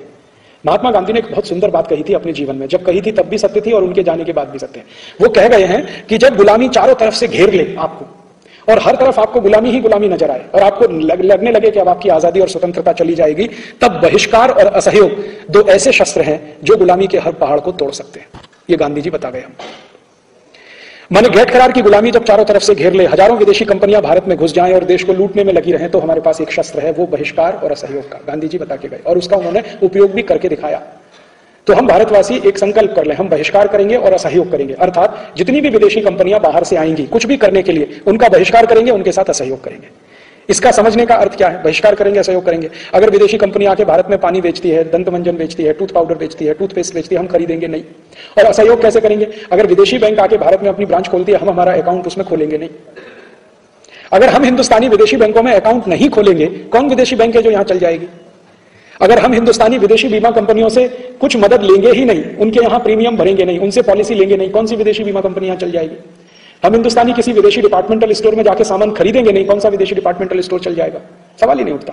गांधी जी का बताया हुआ ये रास्ता बहुत ही अच्छा, तकनीक भरा और ताकतवर है कि बहिष्कार करो और असहयोग करो, अंग्रेजों के साथ असहयोग करो। और इस स्थिति तक गांधी जी ने असहयोग कराया कि अंग्रेजी सरकार को टैक्स देना बंद कर दो। और जिस दिन भारतवासियों ने टैक्स देना बंद कर दिया, अंग्रेजी सरकार ने सरेंडर करना शुरू कर दिया। जब तक हम भारतवासी बराबर उनको टैक्स भरते रहे, वो हमारे ऊपर शासन करते रहे। जब सरदार पटेल ने और महात्मा गांधी ने टैक्स नहीं भरने का अभियान शुरू कराया पूरे देश में, अंग्रेजों ने सरेंडर करना शुरू कर दिया और एक दिन सरेंडर करके चले गए।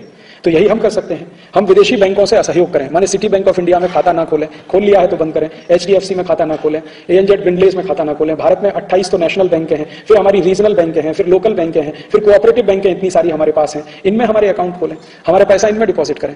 फिर आप कहेंगे जी इनमें घोटाले होते रहते हैं। घोटाले तो विदेशी बैंकों में इतने बड़े होते हैं कि आप सोच नहीं सकते। और भारत के किसी स्वदेशी बैंक में घोटाला होगा तो उसकी guarantee reserve bank of India लेता है, आपका पैसा आपको मिल जाएगा। सिटी बैंक ऑफ इंडिया का घोटाला होगा तो उसका कुछ गारंटी नहीं है, वो पैसा भी लेके चला जाएगा, सब खत्म कर देगा, आप कुछ नहीं कर सकते। और अमेरिका जाके लड़ नहीं सकते उससे आप। तो घोटाले होते हैं तो उनको ठीक करने के लिए हम कोशिश करें, अपने सिस्टम को दुरुस्त करें। लेकिन इस घोटाले के कारण हम विदेशी बैंकों में खाते जमा करें और उनके हाथ में सारी अपनी जमा पूंजी सौंप दें, वो अच्छा नहीं है। तो हम हमारे जीवन में संकल्प करें कि विदेशी कंपनियों का सामान खरीदेंगे नहीं और उनको मदद करेंगे नहीं, किसी भी तरह का सहयोग करेंगे नहीं। हम भारतवासी अगर उनको सहयोग ना करें और उनका सामान ना खरीदें, कोई गैर करार, कोई विदेशी कंपनी इस देश में हावी नहीं हो सकती। तो ये हमें करना है, पूरे देश में ये अभियान चलाना है। और इसके साथ साथ दुनिया के उन सभी देशों में ये अभियान चलाना है जिनको गेट करार से तकलीफ होने वाली है। मैंने आपसे कहा मलेशिया, इंडोनेशिया, थाईलैंड, फिलीपींस, छोटे छोटे देश हैं, ओमान, बहरीन, कुवैत, सऊदी अरब, संयुक्त अरब अमीरात, सोमालिया, इथियोपिया, बल्गारिया, रोमानिया, ये सभी देशों में भी अभियान चलाना है और उसका प्रयास हमने शुरू किया है। मैं अभी पिछले महीने करीब 20 दिन के लिए विदेश प्रवास पे गया था और इन्हीं छोटे छोटे देशों में गया था। यूरोप का एक भी देश नहीं है जो बिना तेल के जिंदा रहे। कहने लगे अगर हम इनको तेल नहीं बेचेंगे तो किसको बेचें? मैंने कहा हमको बेचो, दुनिया के सब देशों को बेचो, अमेरिका यूरोप को छोड़कर किसी को भी तेल बेचो और आपका अधिकार है, आप किसको बेचो किसको नहीं बेचो। भाई पैदा करने वाले का अधिकार होता है ना, किसको बेचना किसको नहीं बेचना। आप इनको बेचना बंद कर दो तेल। तो उनका और दूसरा उपाय बताइए। मैंने कहा दूसरा उपाय उससे भी ज्यादा सरल है। मैंने उनको कहा कि आप जो तेल बेचते हो वो डॉलर में बेचते हो, आप अपनी करेंसी में बेचो। कुवैत की करेंसी है दीनार, ठीक है, दीनार में तेल बेचो। बहरीन की करेंसी है वो उनमें बेचे। ओमान की करेंसी है रियाल, वो रियाल में बेचे। संयुक्त अरब अमीरात की करेंसी है दिरहम, वो दिरहम में बेचे। डॉलर में बेचना ही बंद कर दो। उन्होंने पूछा इससे क्या होगा? मैंने कहा सबसे बड़ा काम ये होगा कि जब डॉलर में आप तेल बेचेंगे नहीं तो डॉलर में तेल का रेट फिक्स नहीं होगा, और तेल का रेट डॉलर में फिक्स नहीं होगा तो डॉलर की डिमांड कम हो जाएगी, और डॉलर की डिमांड कम होगी तो डॉलर की कीमत कम हो जाएगी, और डॉलर की कीमत कम होगी तो अमेरिका की कीमत कम हो जाएगी, और अमेरिका की कीमत कम होगी तो सीधा हो जाएगा। फिर मैंने कहा तीसरा एक सरल उपाय है कि आपके आपस के झगड़े हैं उनको सुलझाना है तो एक सरल रास्ता है। देखिए कुवैत का है दीनार, ओमान का है रियाल, संयुक्त अरब अमीरात का है दिरहम, आप मिलकर एक कॉमन करेंसी बना लो। जैसे यूरोप के देश मिल गए और उन्होंने यूरो बना लिया, फ्रांस ने, जर्मनी ने, स्वीडन ने, स्विट्जरलैंड ने, डेनमार्क ने, नॉर्वे ने आपस में मिलकर यूरो बना लिया। तो आप जितने भी अरब देश हैं मिलकर एक कॉमन करेंसी बना लो और उसमें तेल बेचो, तो उनको आप ठीक कर सकते हो। तो उनका हाँ ये तो आइडिया ठीक है। मैंने कहा ये आइडिया इतना अच्छा है जिसमें आपको ओसामा बिन लादेन की भी जरूरत नहीं है, सद्दाम हुसैन की भी जरूरत नहीं है। आप ओसामा बिन लादेन पैदा करो, सद्दाम हुसैन पैदा करो, फिर उसको करोड़ों रुपए डोनेशन में दो, वो हथियार उन्हीं देशों से खरीदे फिर उनको मारे। उससे अच्छा एक ऐसे हथियार से पीटो जिसका उनके पास कोई जवाब नहीं। और ये जितने भी अरब देश हैं इनके कई शेखों को मिला और हर एक को जाके मैंने पर्सनल रिक्वेस्ट किया कि आपके पास अरबों डॉलर है जो आपने अमेरिका में रखा हुआ, ये वहां से निकाल लो, भारत में रख दो। वैसे भी आपका अमेरिका से झगड़ा है, अरब देशों का अमेरिका से कोई दोस्ती तो है नहीं, अमेरिका रोज गाली देता है इनको, तो आप उनकी रोज गाली सुनते हो, अपना डॉलर भी वहीं रखते हो। उनका डॉलर माने पेट्रो डॉलर। तो मैंने कहा वो सब भारत में रखो। तो उनका भारत में सिस्टम, मैंने कहा बहुत हमारे पास 28 बैंक हैं नेशनल लेवल की, रीजनल लेवल की तो उससे भी ज्यादा है, और लोकल लेवल की तो सबसे ज्यादा है। किसी भी बैंक में रखो, reserve bank of India guarantee देता है उसका, पैसा आपका सुरक्षित है। और फिर मैंने कहा अमेरिका आपको इंटरेस्ट कितना देता है? मुश्किल से 1.5%, 1.5%। हम भारतवासी आपको कम से कम 5%, 6%, 7% दे सकते हैं। हमारे कुछ कोऑपरेटिव बैंक हैं वो 8% भी दे सकती हैं। आप लेके आओ, आपका पैसा यहाँ रखो, हमको जरूरत पड़ेगी तो हम वापरेंगे, नहीं तो आपको रेट ऑफ इंटरेस्ट तो दे ही देंगे। और वो पैसा अगर ये भारत में लाके रखें तो आप कल्पना कर सकते हैं कितना पैसा। एक शेख को मैंने पूछा कुवैत में, आपका कितना पैसा होगा अमेरिकी बैंकों में? उसने कहा मुझे मालूम नहीं है। तो मैंने कहा आपका एडवाइजर है? हाँ एडवाइजर है। उसका एडवाइजर एक सरदार जी है, कुवैत के शेख का एडवाइजर सरदार है। मैंने पूछा ये शेख का साहब का कितना पैसा है? उसने कहा इसको नहीं मालूम है, मुझे मालूम है। मैंने कहा बताओ कितना? उसने कहा $3 ट्रिलियन, 1 ट्रिलियन 1000 बिलियन होता है, 1000 अरब, 3000 अरब डॉलर एक शेख का अमेरिका की बैंक में रखा हुआ है। मैंने कहा ये भारत में आ जाए तो उनका $3000 बिलियन भारत का फॉरेन रिजर्व तुरंत ऊपर चढ़ जाएगा। और भारत में अगर $3000 बिलियन फॉरेन रिजर्व हुआ तो रुपए की ताकत आप जानते कितनी होगी? रुपए की ताकत हो जाएगी 7-8 रुपए एक डॉलर, और 6000 अरब डॉलर आ गया तो रुपए की ताकत हो जाएगी 1 रुपया 1 डॉलर। और अगर रुपया और डॉलर बराबर हुआ तो सारा विदेशी कर्ज बिना एक पैसा दिए चुक जाएगा, क्योंकि हमने विदेशी कर्ज लिया $1 44 रुपए के हिसाब से, फिर हो जाएगा 1 रुपया 1 डॉलर। तो लिया 44 गुना, देना एक ही गुना। तो बिना पैसा दिए विदेशी कर चुकता करेंगे। और क्या होगा, रुपया और डॉलर अगर एक एक हो गया तो भारत में डीजल की कीमत होगी 40 पैसे लीटर, पेट्रोल की कीमत होगी 70 पैसे लीटर, रसोई का सिलेंडर मिलेगा एलपीजी 10-12 रुपए में, हवाई जहाज से यात्रा करेंगे 300-400 रुपए में, नागपुर से दिल्ली, दिल्ली से अमेरिका जाना हो 1200 रुपए का टिकट आ जाएगा। आप कल्पना करिए। और सबसे बड़ी बात क्या होगी, अगर रुपया डॉलर बराबर हुआ तो विदेशी कर्ज सब साफ हो गया, बिना एक पैसा दिए कर्ज माफ हुआ, और आपकी जो एक्सपोर्ट इनकम है वो आज से ठीक 44 गुनी बढ़ जाएगी। आपको समझ में आया? हम जो एक्सपोर्ट करके आज कमा रहे हैं उससे 44 गुना ज्यादा आएगा उतना ही एक्सपोर्ट करने से।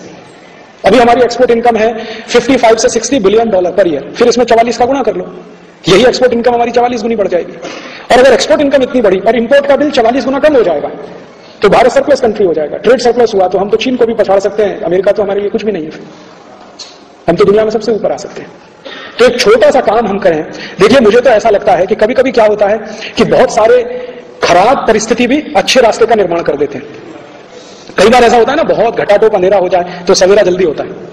ये WTO में से मुझे एक रास्ता दिखाई दे रहा है, और वो रास्ता ये दिखाई दे रहा है कि हम भारत के लोग अगर लीडरशिप लें तो पूरे अफ्रीका और अरब देशों को एक कर सकते हैं, क्योंकि ये इस समय हमसे भी ज्यादा पीड़ित हैं WTO से। हमको जितनी मार पड़ेगी उससे ज्यादा अफ्रीका को पड़ेगी, और अरब देशों को उससे भी ज्यादा पड़ने वाली है, क्योंकि अरब देशों के सब नियम कायदे कानून WTO के विरोध में है। आपको मालूम है, कोई भी अरब देश में जाकर अगर आप बिजनेस करें तो मेजोरिटी इक्विटी आप नहीं रख सकते, वहां मेजोरिटी इक्विटी उन्हीं की होती है। एक दूसरा, कोई भी अरब देश में बिजनेस करने के लिए एक लोकल पार्टनर रखना पड़ता है जो एक पैसे का भी इन्वेस्टमेंट नहीं करेगा और आपसे रॉयल्टी भी लेगा और बिजनेस का प्रॉफिट भी लेगा। सिर्फ आपको वो स्पॉन्सर कर रहा है, वीजा दिलवा रहा है, इसके लिए ही आपसे पैसा लेता है। जितने भी अरब देशों में भारतीय लोग बिजनेस करते हैं सबने स्लीपिंग पार्टनर्स बनाए हैं, माने जो पार्टनर्स होता रहता, कुछ करता नहीं है, टाइम पे आएगा पैसा लेके चला जाएगा, ना बिजनेस से कोई मतलब है ना आपके प्रॉफिट से। जितना आप कर रहे हैं वो सब आप करिए, मेहनत आप करिए, पैसा आप लगाइए, मैनेजमेंट आप करिए, हर महीने वो आ जाएगा अपना रॉयल्टी लेना।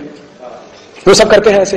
और कोई भी अरब देश में आप प्रॉपर्टी ओन नहीं कर सकते, आपको मालूम है ये सब कानून है। ये सब कानून उनको बदलने पड़ेंगे WTO के कारण, तो उनको हमसे भी ज्यादा तकलीफ है। वो कह रहे हैं हमारी तो सब अरब प्रॉपर्टी इनके हाथ में चली जाएगी WTO के कारण, तो उनके दिल में आग हमसे ज्यादा है और अफ्रीकी देशों में हमसे भी ज्यादा है। तो ये WTO के बहाने हम भारत के लोग चाहें तो एक लीडरशिप खड़ी कर सकते हैं दुनिया के सामने, और ये सब वही देश हैं जिन्होंने भारत के साइन करने के बाद साइन किया। हाँ, वो कहते थे ना भारत ने किया इसलिए हमने किया। इन सब देशों को हम इकट्ठा कर लें, और ऐसे देशों की संख्या 77-80 के आसपास है, ये अगर इकट्ठे हो गए तो हम एक नया संगठन बना सकते हैं, एक नया WTO बना सकते हैं, उसमें कुछ ऐसे एग्रीमेंट कर सकते हैं जो इसमें नहीं है, और ये देश मिलकर दुनिया को रूल कर सकते हैं या दुनिया को दिशा दे सकते हैं, क्योंकि इनके पास सब कुछ है। इनके पास रिसोर्सेज है, इनके पास टेक्नोलॉजी है, इनके पास मैन पावर है, इनके पास स्किल्ड लेबर है, इनके पास सरप्लस कैपिटल भी आ जाएगा। अगर ये देश जो है डॉलर में ट्रांजेक्शंस बंद कर दें तो सरप्लस कैपिटल अपने आप आ जाएगा। और जैसे ही दुनिया में डॉलर का चलन कम हुआ, अमेरिका नीचे नीचे नीचे नीचे और नीचे आ जाए। और एक लास्ट सोल्यूशन मैंने उनको कहा कि आप सब एक काम तुरंत करिए, आपके पास जितना भी डॉलर फालतू पड़ा है वो अमेरिकी सरकार को वापस दीजिए और सोना ले लीजिए उसके बदले में अमेरिका से, क्योंकि ये रूल है। अगर हम हमारे पास 130 अरब डॉलर है, हम अमेरिका की बैंक को ये पूरा वापस करें तो अमेरिकी बैंक इसके लिए बाध्य है कि उतने का वो हमें सोना दे। हम 130 अरब डॉलर अमेरिकी बैंक को दे दें, कहा हमको सोना दे दो, हमें तुम्हारा डॉलर नहीं चाहिए, सोना चाहिए। और ऐसे ही दुनिया के 20-25 देश करें तो अमेरिका में इतना सोना नहीं है कि वो दे सके सबको, तो वो अपने आप ही अपने को बैंकरप्ट डिक्लेयर करेगा। और जिस दिन अमेरिका बैंकरप्ट हुआ, यूरोप भी उसके साथ डूबेगा, तब दुनिया के दूसरे देश ऊपर आ जाएंगे। पूरी दुनिया को बदला जा सकता है। ये हमारे लिए चुनौती भी है और ये हमारे लिए अवसर भी है। चुनौती के रूप में हम लें तो इसमें से अवसर निकलते हैं, और हम सरेंडर कर दें WTO के सामने तो हम भी खत्म हो जाएंगे और ये 77 देश भी हमारे साथ डूब जाएंगे।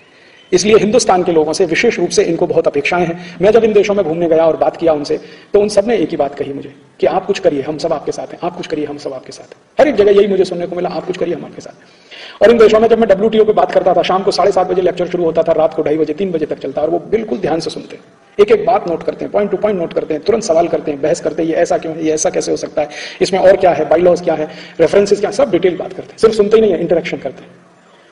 तो उनके दिमाग में अब ये बातें बैठ रही हैं, हमारे दिमाग में बैठी हुई हैं। हम मिलकर इसको एक बड़ा अभियान का स्वरूप दें तो शायद दुनिया से अमेरिका और यूरोप की दादागिरी को भी खत्म कर सकते हैं और एक ऐसी दुनिया बना सकते हैं जो सच में सुंदर हो, स्वस्थ हो, सुखी हो और भारतीयता के आधार पर हो। सर्वे भवन्तु सुखिनः, सर्वे सन्तु निरामया, सर्वे भद्राणि पश्यन्तु मा कश्चित् दुःखं भाग्भवेत्। ये भी हमारे सामने है। तो मैं इसको इस स्वरूप में देखता हूं कि आने वाले 2-3 वर्षों में हम भारत के अंदर और भारत के पड़ोसी देशों में इस अभियान को इतना मजबूत करें कि ये सभी देश इस लड़ाई में एक साथ सामने आए। जैसे हम विदेशी कंपनियों का बहिष्कार करें, वैसे अरब देश भी बहिष्कार करें अमेरिकी यूरोपियन कंपनियों का, वैसे ही अफ्रीकी देश भी बहिष्कार करें अमेरिकी और यूरोपियन कंपनियों का।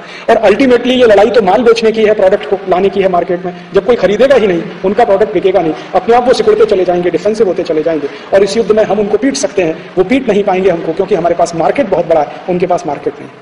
ये लड़ाई मार्केट की है और जिनके पास बड़ा मार्केट है वही विजेता हो सकते हैं इस लड़ाई में। तो अगले 3 वर्ष हमने आजादी बचाओ आंदोलन की तरफ से यही अभियान घोषित किया है कि WTO को खत्म करो या तो, और ये जो गरीब देश हैं, हमारे पड़ोसी देश हैं, एशिया के, अफ्रीका के, जरूरत पड़े तो लैटिन अमेरिका के भी, इनके साथ दोस्ती बढ़ाओ, इनके साथ बिजनेस बढ़ाओ, इनके देशों को ज्यादा से ज्यादा प्रमोट करो कॉमन करेंसी के लिए, उनके कॉमन मार्केट के लिए। हम भी ऐसी ही कोशिश में शामिल हो जाएं तो आने वाले समय में पूरी दुनिया का नक्शा हम बदल सकते हैं। तो आपसे मैं विनम्र निवेदन करना चाहता हूं वो ये कि आप आज से अपने जीवन में WTO के खिलाफ एक संकल्प करें। वो ये कि कोई भी विदेशी कंपनी भारत आती है, कोई भी सर्विस या माल देती है, हम उससे सर्विस लेंगे नहीं, उसका माल खरीदेंगे नहीं। और विदेशी कंपनियों को पहचानना अभी कोई बहुत मुश्किल नहीं है, अभी आसानी से आप उन्हें पहचान सकते हैं। दूसरा, भारत की सरकार किसी भी विदेशी कंपनी को किसी भी लिमिट पे जाके मदद करे, हम मदद करेंगे नहीं। हम भारतवासी ही उनकी मदद करना बंद कर दें, बहुत बड़ी ताकत है। आपको एक बार मैं घटना याद दिलाता हूं, अमेरिका ने भारत के ऊपर पाबंदी लगाई जब भारत के वैज्ञानिकों ने परमाणु विस्फोट का परीक्षण किया था। तो भारत में हमने एक अभियान चलाया कि अमेरिका को सबक सिखाने के लिए अमेरिकी बैंकों का बहिष्कार करो, अमेरिकी कंपनियों का बहिष्कार करो। भारत के एक दो नहीं हजारों लोगों ने सिटी बैंक ऑफ अमेरिका से अपना अकाउंट विड्रॉ कर लिया, सिटी बैंक के कार्ड सरेंडर कर दिए, ANZ डिंडेस का कार्ड सरेंडर कर दिया, और अमेरिका में घबराहट पैदा हो गई। और वो घबराहट ने अमेरिका की सरकार को मजबूर किया कि भारत के ऊपर से पाबंदी वापस लो, और उन्होंने लिया। माने हम चाहें तो अमेरिका को झुका सकते हैं, इतने कमजोर नहीं है हम। लेकिन ये झुकाना तभी संभव है जब समाज इसमें सामने आए। सरकार नहीं झुका सकती, सरकार की तो ताकत नहीं है, ताकत समाज के पास है। तो समाज को उठ के खड़े होने की जरूरत है। सरकार पीछे चले, समाज उसके आगे चले, समाज आंदोलन का नेतृत्व करे, सरकार उसके हिसाब से काम करे। ऐसी व्यवस्था हम बनाएं इस देश में। किसानों के बीच में जाएं और उनको एक ही बात कहें, भाई ऑर्गेनिक फार्मिंग करो, सेंद्रीय खेती करो, नैसर्गिक खेती करो, यूरिया DAP बंद करो। फिर इसमें जो प्रॉब्लम है उसके लिए हम समाधान ढूंढें। लोगों के पास जाएं और कहें विदेशी माल खरीदना बंद करो, विदेशी बैंकों में खाते रखना बंद करो, विदेशी बीमा कंपनियों से पॉलिसी लेना बंद करो। इस तरह के अभियान पूरे देश में चलाकर हम इस देश को WTO से बचा सकते हैं और एक ऐसा देश बना सकते हैं जो दुनिया को दिशा देगा और फिर से दुनिया को समृद्धशाली बनाने में मदद करेगा। इतना ही कहकर मैं आपका आभार व्यक्त करता हूं, आपने बड़े ध्यान से सुना। और आपसे एक पर्सनल अपील करता हूं कि ये विषय में हमने कुछ कैसेट्स बनाए हैं, CD बनाए हैं, ऑडियो CD, ऑडियो कैसेट्स, वो बाहर हैं स्टॉल में, आप ले जाइए। कोई भी CD और कैसेट पे मेरा कॉपीराइट नहीं है, सबको कॉपी करने का राइट है, क्योंकि हम मानते नहीं कि ज्ञान पर किसी का अधिकार होता है। ज्ञान तो सभी के लिए है। मैंने कहीं से ज्ञान लिया, आपको दिया, आपने मुझसे लिया, किसी और को दिया। तो आप CD कैसेट ले जाइए, ज्यादा से ज्यादा कॉपी करिए, लोगों को सुनने को दीजिए, सुनने के बाद दूसरों को सुनने को दीजिए, तो बहुत बड़ा अभियान चलेगा। दूसरा, हमने कुछ पुस्तकें बनाई हैं, वो पुस्तकें आप लीजिए, पुस्तकें पढ़कर दूसरों को पढ़ने को दीजिए, दूसरों से फिर दूसरों को दीजिए, फिर दूसरों को दीजिए। तो इस तरह से पुस्तक और कैसेट के माध्यम से विचार का प्रचार बहुत अच्छे से हो सकता है। हमने किसानों के लिए बहुत सुंदर 2 पुस्तकें बनाई हैं, बिना किसी खर्चे में नैसर्गिक खेती कैसे करें, बिना एक पैसे का खर्च किए हुए अपने ही गांव में जो उपलब्ध संसाधन है उनसे हम कितनी अच्छी खेती कर सकते हैं, इस विषय पर 2 पुस्तकें बनाई हैं। स्वावलंबी खेती कैसे करें, स्वावलंबी खेती कैसे करें, मराठी में, हिंदी में, आप ये ले जाइए। इसी तरह से भारत के लोगों को हम अपील कर रहे हैं कि ये WTO आने के बाद क्या होगा, एलोपैथी की दवाएं बहुत महंगी हो जाएंगी, इतनी महंगी हो जाएंगी कि कोई कल्पना नहीं कर सकता। अभी भी एलोपैथी की दवाएं कोई सस्ती नहीं है, अगले साल से तो बहुत ही महंगी होने वाली है। कोई दवा की कीमत 10 गुनी, 20 गुनी, 25 गुनी, 50 गुनी, 100 गुनी तक बढ़ने वाली है। तो हमारे लोगों से कहना है कि एलोपैथी का चक्कर छोड़ो, अभी आयुर्वेद में चलो, नेचुरोपैथी में चलो, होम्योपैथी में चलो, और नहीं तो प्राकृतिक चिकित्सा में जाओ। भारत में ये सबकी सुविधाएं उपलब्ध हैं। और नहीं तो अपने रसोई घर की चिकित्सा करो। हमारा जो रसोई घर है, स्वयं पाक खोली, उसमें सभी तरह की औषधि है। जो भी हम मसाला मानते हैं वो मसाला नहीं है, सब औषधि है। और एक एक औषधि के 20-20, 25-25 रोगों को ठीक करने की ताकत है। हल्दी है, जीरा है, धनिया है, ये सभी ऐसे ऐसे औषधि हैं, शुंठी है, ये सभी ऐसे ऐसे औषधि हैं, नींबू है, शहद है, अदरक है, अद्भुत हैं। इनका प्रयोग अगर हम करना शुरू करें तो हमें 90% बीमारियों में किसी भी दवा को खाने की जरूरत ही ना पड़े। सिर्फ 10% बीमारियां हैं जिसमें आपको मजबूरी में ये सब लेना पड़े। और उससे भी ज्यादा हमारे पास गाय का मूत्र है जो हर गांव में उपलब्ध है, और गाय का मूत्र 48 रोगों की सबसे अच्छी औषधि है। भारत में भी सिद्ध हुआ है और अमेरिका और यूरोप में भी अब सिद्ध हो चुका है। और भारत में तो चरक संहिता, सुश्रुत, भाव प्रकाश, निघंटु, सभी शास्त्रों में स्पष्ट कहा गया है गोमूत्र बेस्ट मेडिसिन है। हमने कुछ 6-7 साल इस पर बहुत एक्सपेरिमेंट किए, मैंने किए, मेरे दोस्तों ने किए। गाय मूत्र से खराब बीमारी ठीक होती है, डायबिटीज ठीक होता है, अर्थराइटिस ठीक होता है, गाउट ठीक होता है, ब्रोंकियल निमोनिया ठीक हो सकता है, इवन ट्यूबरकुलोसिस ठीक होता है गाय के मूत्र से। ऐसी ऐसी बीमारियां जिनका एलोपैथी में ट्रीटमेंट नहीं है। ऑस्टियोमाइलाइटिस एक बीमारी है जिसमें कोई ट्रीटमेंट नहीं है, बीमारी हो तो सीधे काट देते हैं हिस्से को, वो गोमूत्र से ठीक होता है। और भारत में बहुत स्थानों पर ये परीक्षण हो चुके हैं। तो हमने इस विषय पर एक पुस्तक बनाई है, गोमूत्र चिकित्सा, जिसमें 48 रोगों का इलाज आप घर में बैठकर गाय के मूत्र से ही कर सकते हैं। और स्वयं पाक खोली का अगर ध्यान दें तो 100 रोगों का इलाज आप अपने घर में कर सकते हैं स्वयं पाक खोली की मदद से। तो इन सभी चीजों का हम ज्यादा से ज्यादा प्रयोग करना शुरू करें तो ये WTO के दुष्चक्र से हम बच सकते हैं और हमारे करोड़ों लोगों को बचा सकते हैं। इन्हीं सब विषयों पर हमने पुस्तकें बनाई हैं। स्वयं पाक खोली से 100 बीमारियों को आप ठीक कर सकें, इस विषय पर हमने एक पुस्तक बनाई, स्वदेशी चिकित्सा। और इसी विषय पर 6 और पुस्तकें बनाई। गोमूत्र पे पुस्तक है, किसानों के लिए पुस्तक है, ये सब बाहर हैं, आप ले जाइए। कोई भी पुस्तक में हमारा कॉपीराइट नहीं है। आप पुस्तक लेकर अपने नाम से छपाइए, हमें खुशी होगी। हमारा नाम हटाइए, अपना लिखिए और कहिए कि ये हमने लिखा है। हम कभी आपको केस करने के लिए नहीं आएंगे, हमें तो बहुत खुशी होगी कि चलो हमारा काम किसी दूसरे भाई ने संभाला। तो आप इस तरह की पुस्तकें बना के दूसरों को दे सकते हैं, कैसेट ले सकते हैं। हमारी हर महीने एक मैगजीन निकलती है, अखबार निकलता है, उसका मेंबर हो सकते हैं, उसमें बहुत सारी माहिती आती है, वो आपको मिल सकती है। और एक लास्ट अपील कि भारत के शेतकरी बांधवों को बचाना है तो वो जो कुछ भी पैदा कर रहे हैं उसका ज्यादा से ज्यादा कंजम्पशन हम करना शुरू करें। जैसे भारत के कापूस पैदा करने वाले शेतकरी बांधवों को अगर कापूस का बराबर भाव दिलवाना है तो आप पहले खादी पहनना शुरू करिए, कॉटन के वस्त्र पहनना शुरू करिए। आप टेरिलिन, टेरिकॉट और सिंथेटिक पहनेंगे तो कापूस खरीदी होने वाली नहीं। और कापूस खरीदी होगी नहीं तो खादी बनेगा नहीं, कॉटन के कपड़े बनेंगे नहीं, तो उसको भाव कैसे मिलेगा? इसलिए भारत के कापूस पैदा करने वाले शेतकरी को भाव देना है तो खादी खरीदना शुरू करिए, कॉटन खरीदना शुरू करिए। गांधी जी कहा करते थे कि भारत के 1% खरीदें तो भारत के 5% लोगों को रोजगार मिल सकता है, और गांधी जी ने यह बात 1930 में कही थी। आज भी वो बात उतनी सही है। अगर भारत के 1% लोग सिर्फ खादी खरीदना शुरू कर दें, खादी पहनना शुरू कर दें, तो भारत के जितने बेरोजगार लोग हैं उनके 5 से 10% को काम मिलेगा, और भारत के सब लोग खादी पहनना शुरू कर दें, कॉटन खरीदना शुरू कर दें, तो भारत में 100% रोजगार मिलेगा, कोई बेरोजगार नहीं हो सकता। ये हमने करके देख लिया है। हमारे बहुत सारे कार्यकर्ता अब हमारा उत्साहवर्धन करते हैं, अपना स्वावलंबन भी करते हैं, खादी बनाते हैं, वो हमने शुरू किया है। तो बाहर स्टॉल में आप जाएंगे तो कुछ आंदोलन के कार्यकर्ताओं का बनाया हुआ खादी भी है, वो खादी आप खरीदें, उदार मन से खरीदें, ताकि इस अभियान को चलाने के लिए आपका कुछ हमें सहयोग भी मिले। हम लोगों से ज्यादा डोनेशन नहीं लेते हैं, लेकिन खादी देकर, पुस्तकें देकर और साहित्य देकर, कैसेट देकर, जो कुछ भी आर्थिक मदद हमारी होती है समाज के द्वारा, उसी से पूरा ये अभियान चलाते हैं। और इस अभियान में बहुत सारे काम हम देश भर में करने की कोशिश कर रहे हैं, आने वाले समय में और भी करना चाहते हैं, लेकिन आप सबके सहयोग से ही ये संभव है, हम अकेले नहीं कर सकते। तो आपका सहयोग हमें मिले, हम आपके साथ हों, हम मिलकर शायद इस देश को बचाने के लिए कोई बड़ा काम कर सकें, ऐसी अपेक्षा के साथ आया। अगर आप इसमें पूरा उतरे अपेक्षा पर तो हमें बहुत खुशी होगी। और एक बात कह के जाता हूं आपसे कि आप अगर इसमें सहयोग करेंगे तो यह अभियान जल्दी पूरा होगा, नहीं करेंगे तो भी होगा, बिना आपकी मदद के भी होगा, लेकिन देर में होगा, बस इतना ही फर्क है। भारत की आजादी के लिए लड़ने वाले क्रांतिवीरों ने अपना जान दिया, लेकिन सबने नहीं दिया, तो भी आजादी आई। 6,40,000 भारत के क्रांतिवीरों का बलिदान हुआ, और उस समय भारत की टोटल पॉपुलेशन 34 करोड़ की थी।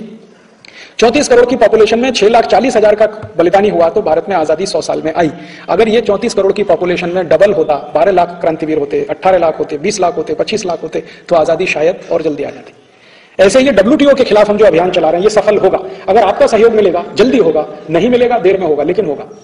क्योंकि जिसको ये मार पड़ने वाली है वो जिस दिन समझ जाएगा, भारत का हमें शेतकरी बांधवों पर बहुत उम्मीद है, उनको जिस दिन ये समझ में आया, उन्होंने ऑर्गेनिक फार्मिंग में अपने को शिफ्ट कर लिया, भारत पूरा का पूरा बच जाएगा। अकेला शेतकरी भारत को बचा देगा इस WTO से। अगर वो ऑर्गेनिक फार्मिंग पे शिफ्ट हुआ तो इसके 3 परिणाम आएंगे। एक तो यूरिया, DAP, सुपर फास्फेट का खर्चा खत्म, डीजल का खर्चा बहुत कम, पेट्रोल का खर्चा बहुत कम, बाहर से आने वाली आयातित वस्तुओं का खर्चा कम। एक और ऑर्गेनिक फार्मिंग से जो पैदा हुआ भोजन हमको खाने को मिलेगा, तो 80-90% बीमारियां खत्म, क्योंकि 80 से 90% बीमारियां तो ये खराब खाने से होती है। हम यूरिया, DAP, सुपर फास्फेट का खाना खाते हैं, जहर खाते हैं, खाना थोड़ी खाते हैं। इसमें से हमको अर्थराइटिस है, ब्रोंकाइटिस है, ब्रोंकियल निमोनिया, पता नहीं क्या क्या होता है। अगर ऑर्गेनिक फूड्स खाने को मिलेगा तो 80-90% बीमारियां खत्म, तो विदेशी कंपनियों की दवाओं की जरूरत नहीं, अकेला शेतकरी पूरे देश को बचा देगा, अगर उसको ये ठीक से समझ में आ गया तो। इसलिए मैंने आपसे कहा कि आप सहयोग करेंगे तो ये अभियान जल्दी सफल होगा, 3 साल में, 4 साल में। आप नहीं करेंगे तो 5 साल में होगा, 8 साल में होगा, होगा जरूर, लेकिन जब ये सफल होगा तब आपको अफसोस होगा कि आपने इस अभियान में सहयोग नहीं किया। और आने वाली जनरेशन आपसे पूछेगी कि इतना पवित्र और बड़ा अभियान जब चल रहा था देश का तो तुमने सहयोग नहीं किया। तो आपकी गिनती फिर वही तरह से होगी जो हिंदुस्तान में आज होती है। हमारी गिनती भगत सिंह, ऊधम सिंह, तात्या टोपे, झांसी की रानी लक्ष्मीबाई, नाना फडणवीस, चाफेकर बंधु, वासुदेव बलवंत फड़के, ऐसे लोगों में हो आने वाले समय में, वो आपके सामने है। और आपकी गिनती मीर जाफर, जयचंद, अमीचंद में हो, वो आपके सामने है। आपको तय करना है आपको किस रास्ते पर चलना है। आभार, धन्यवाद।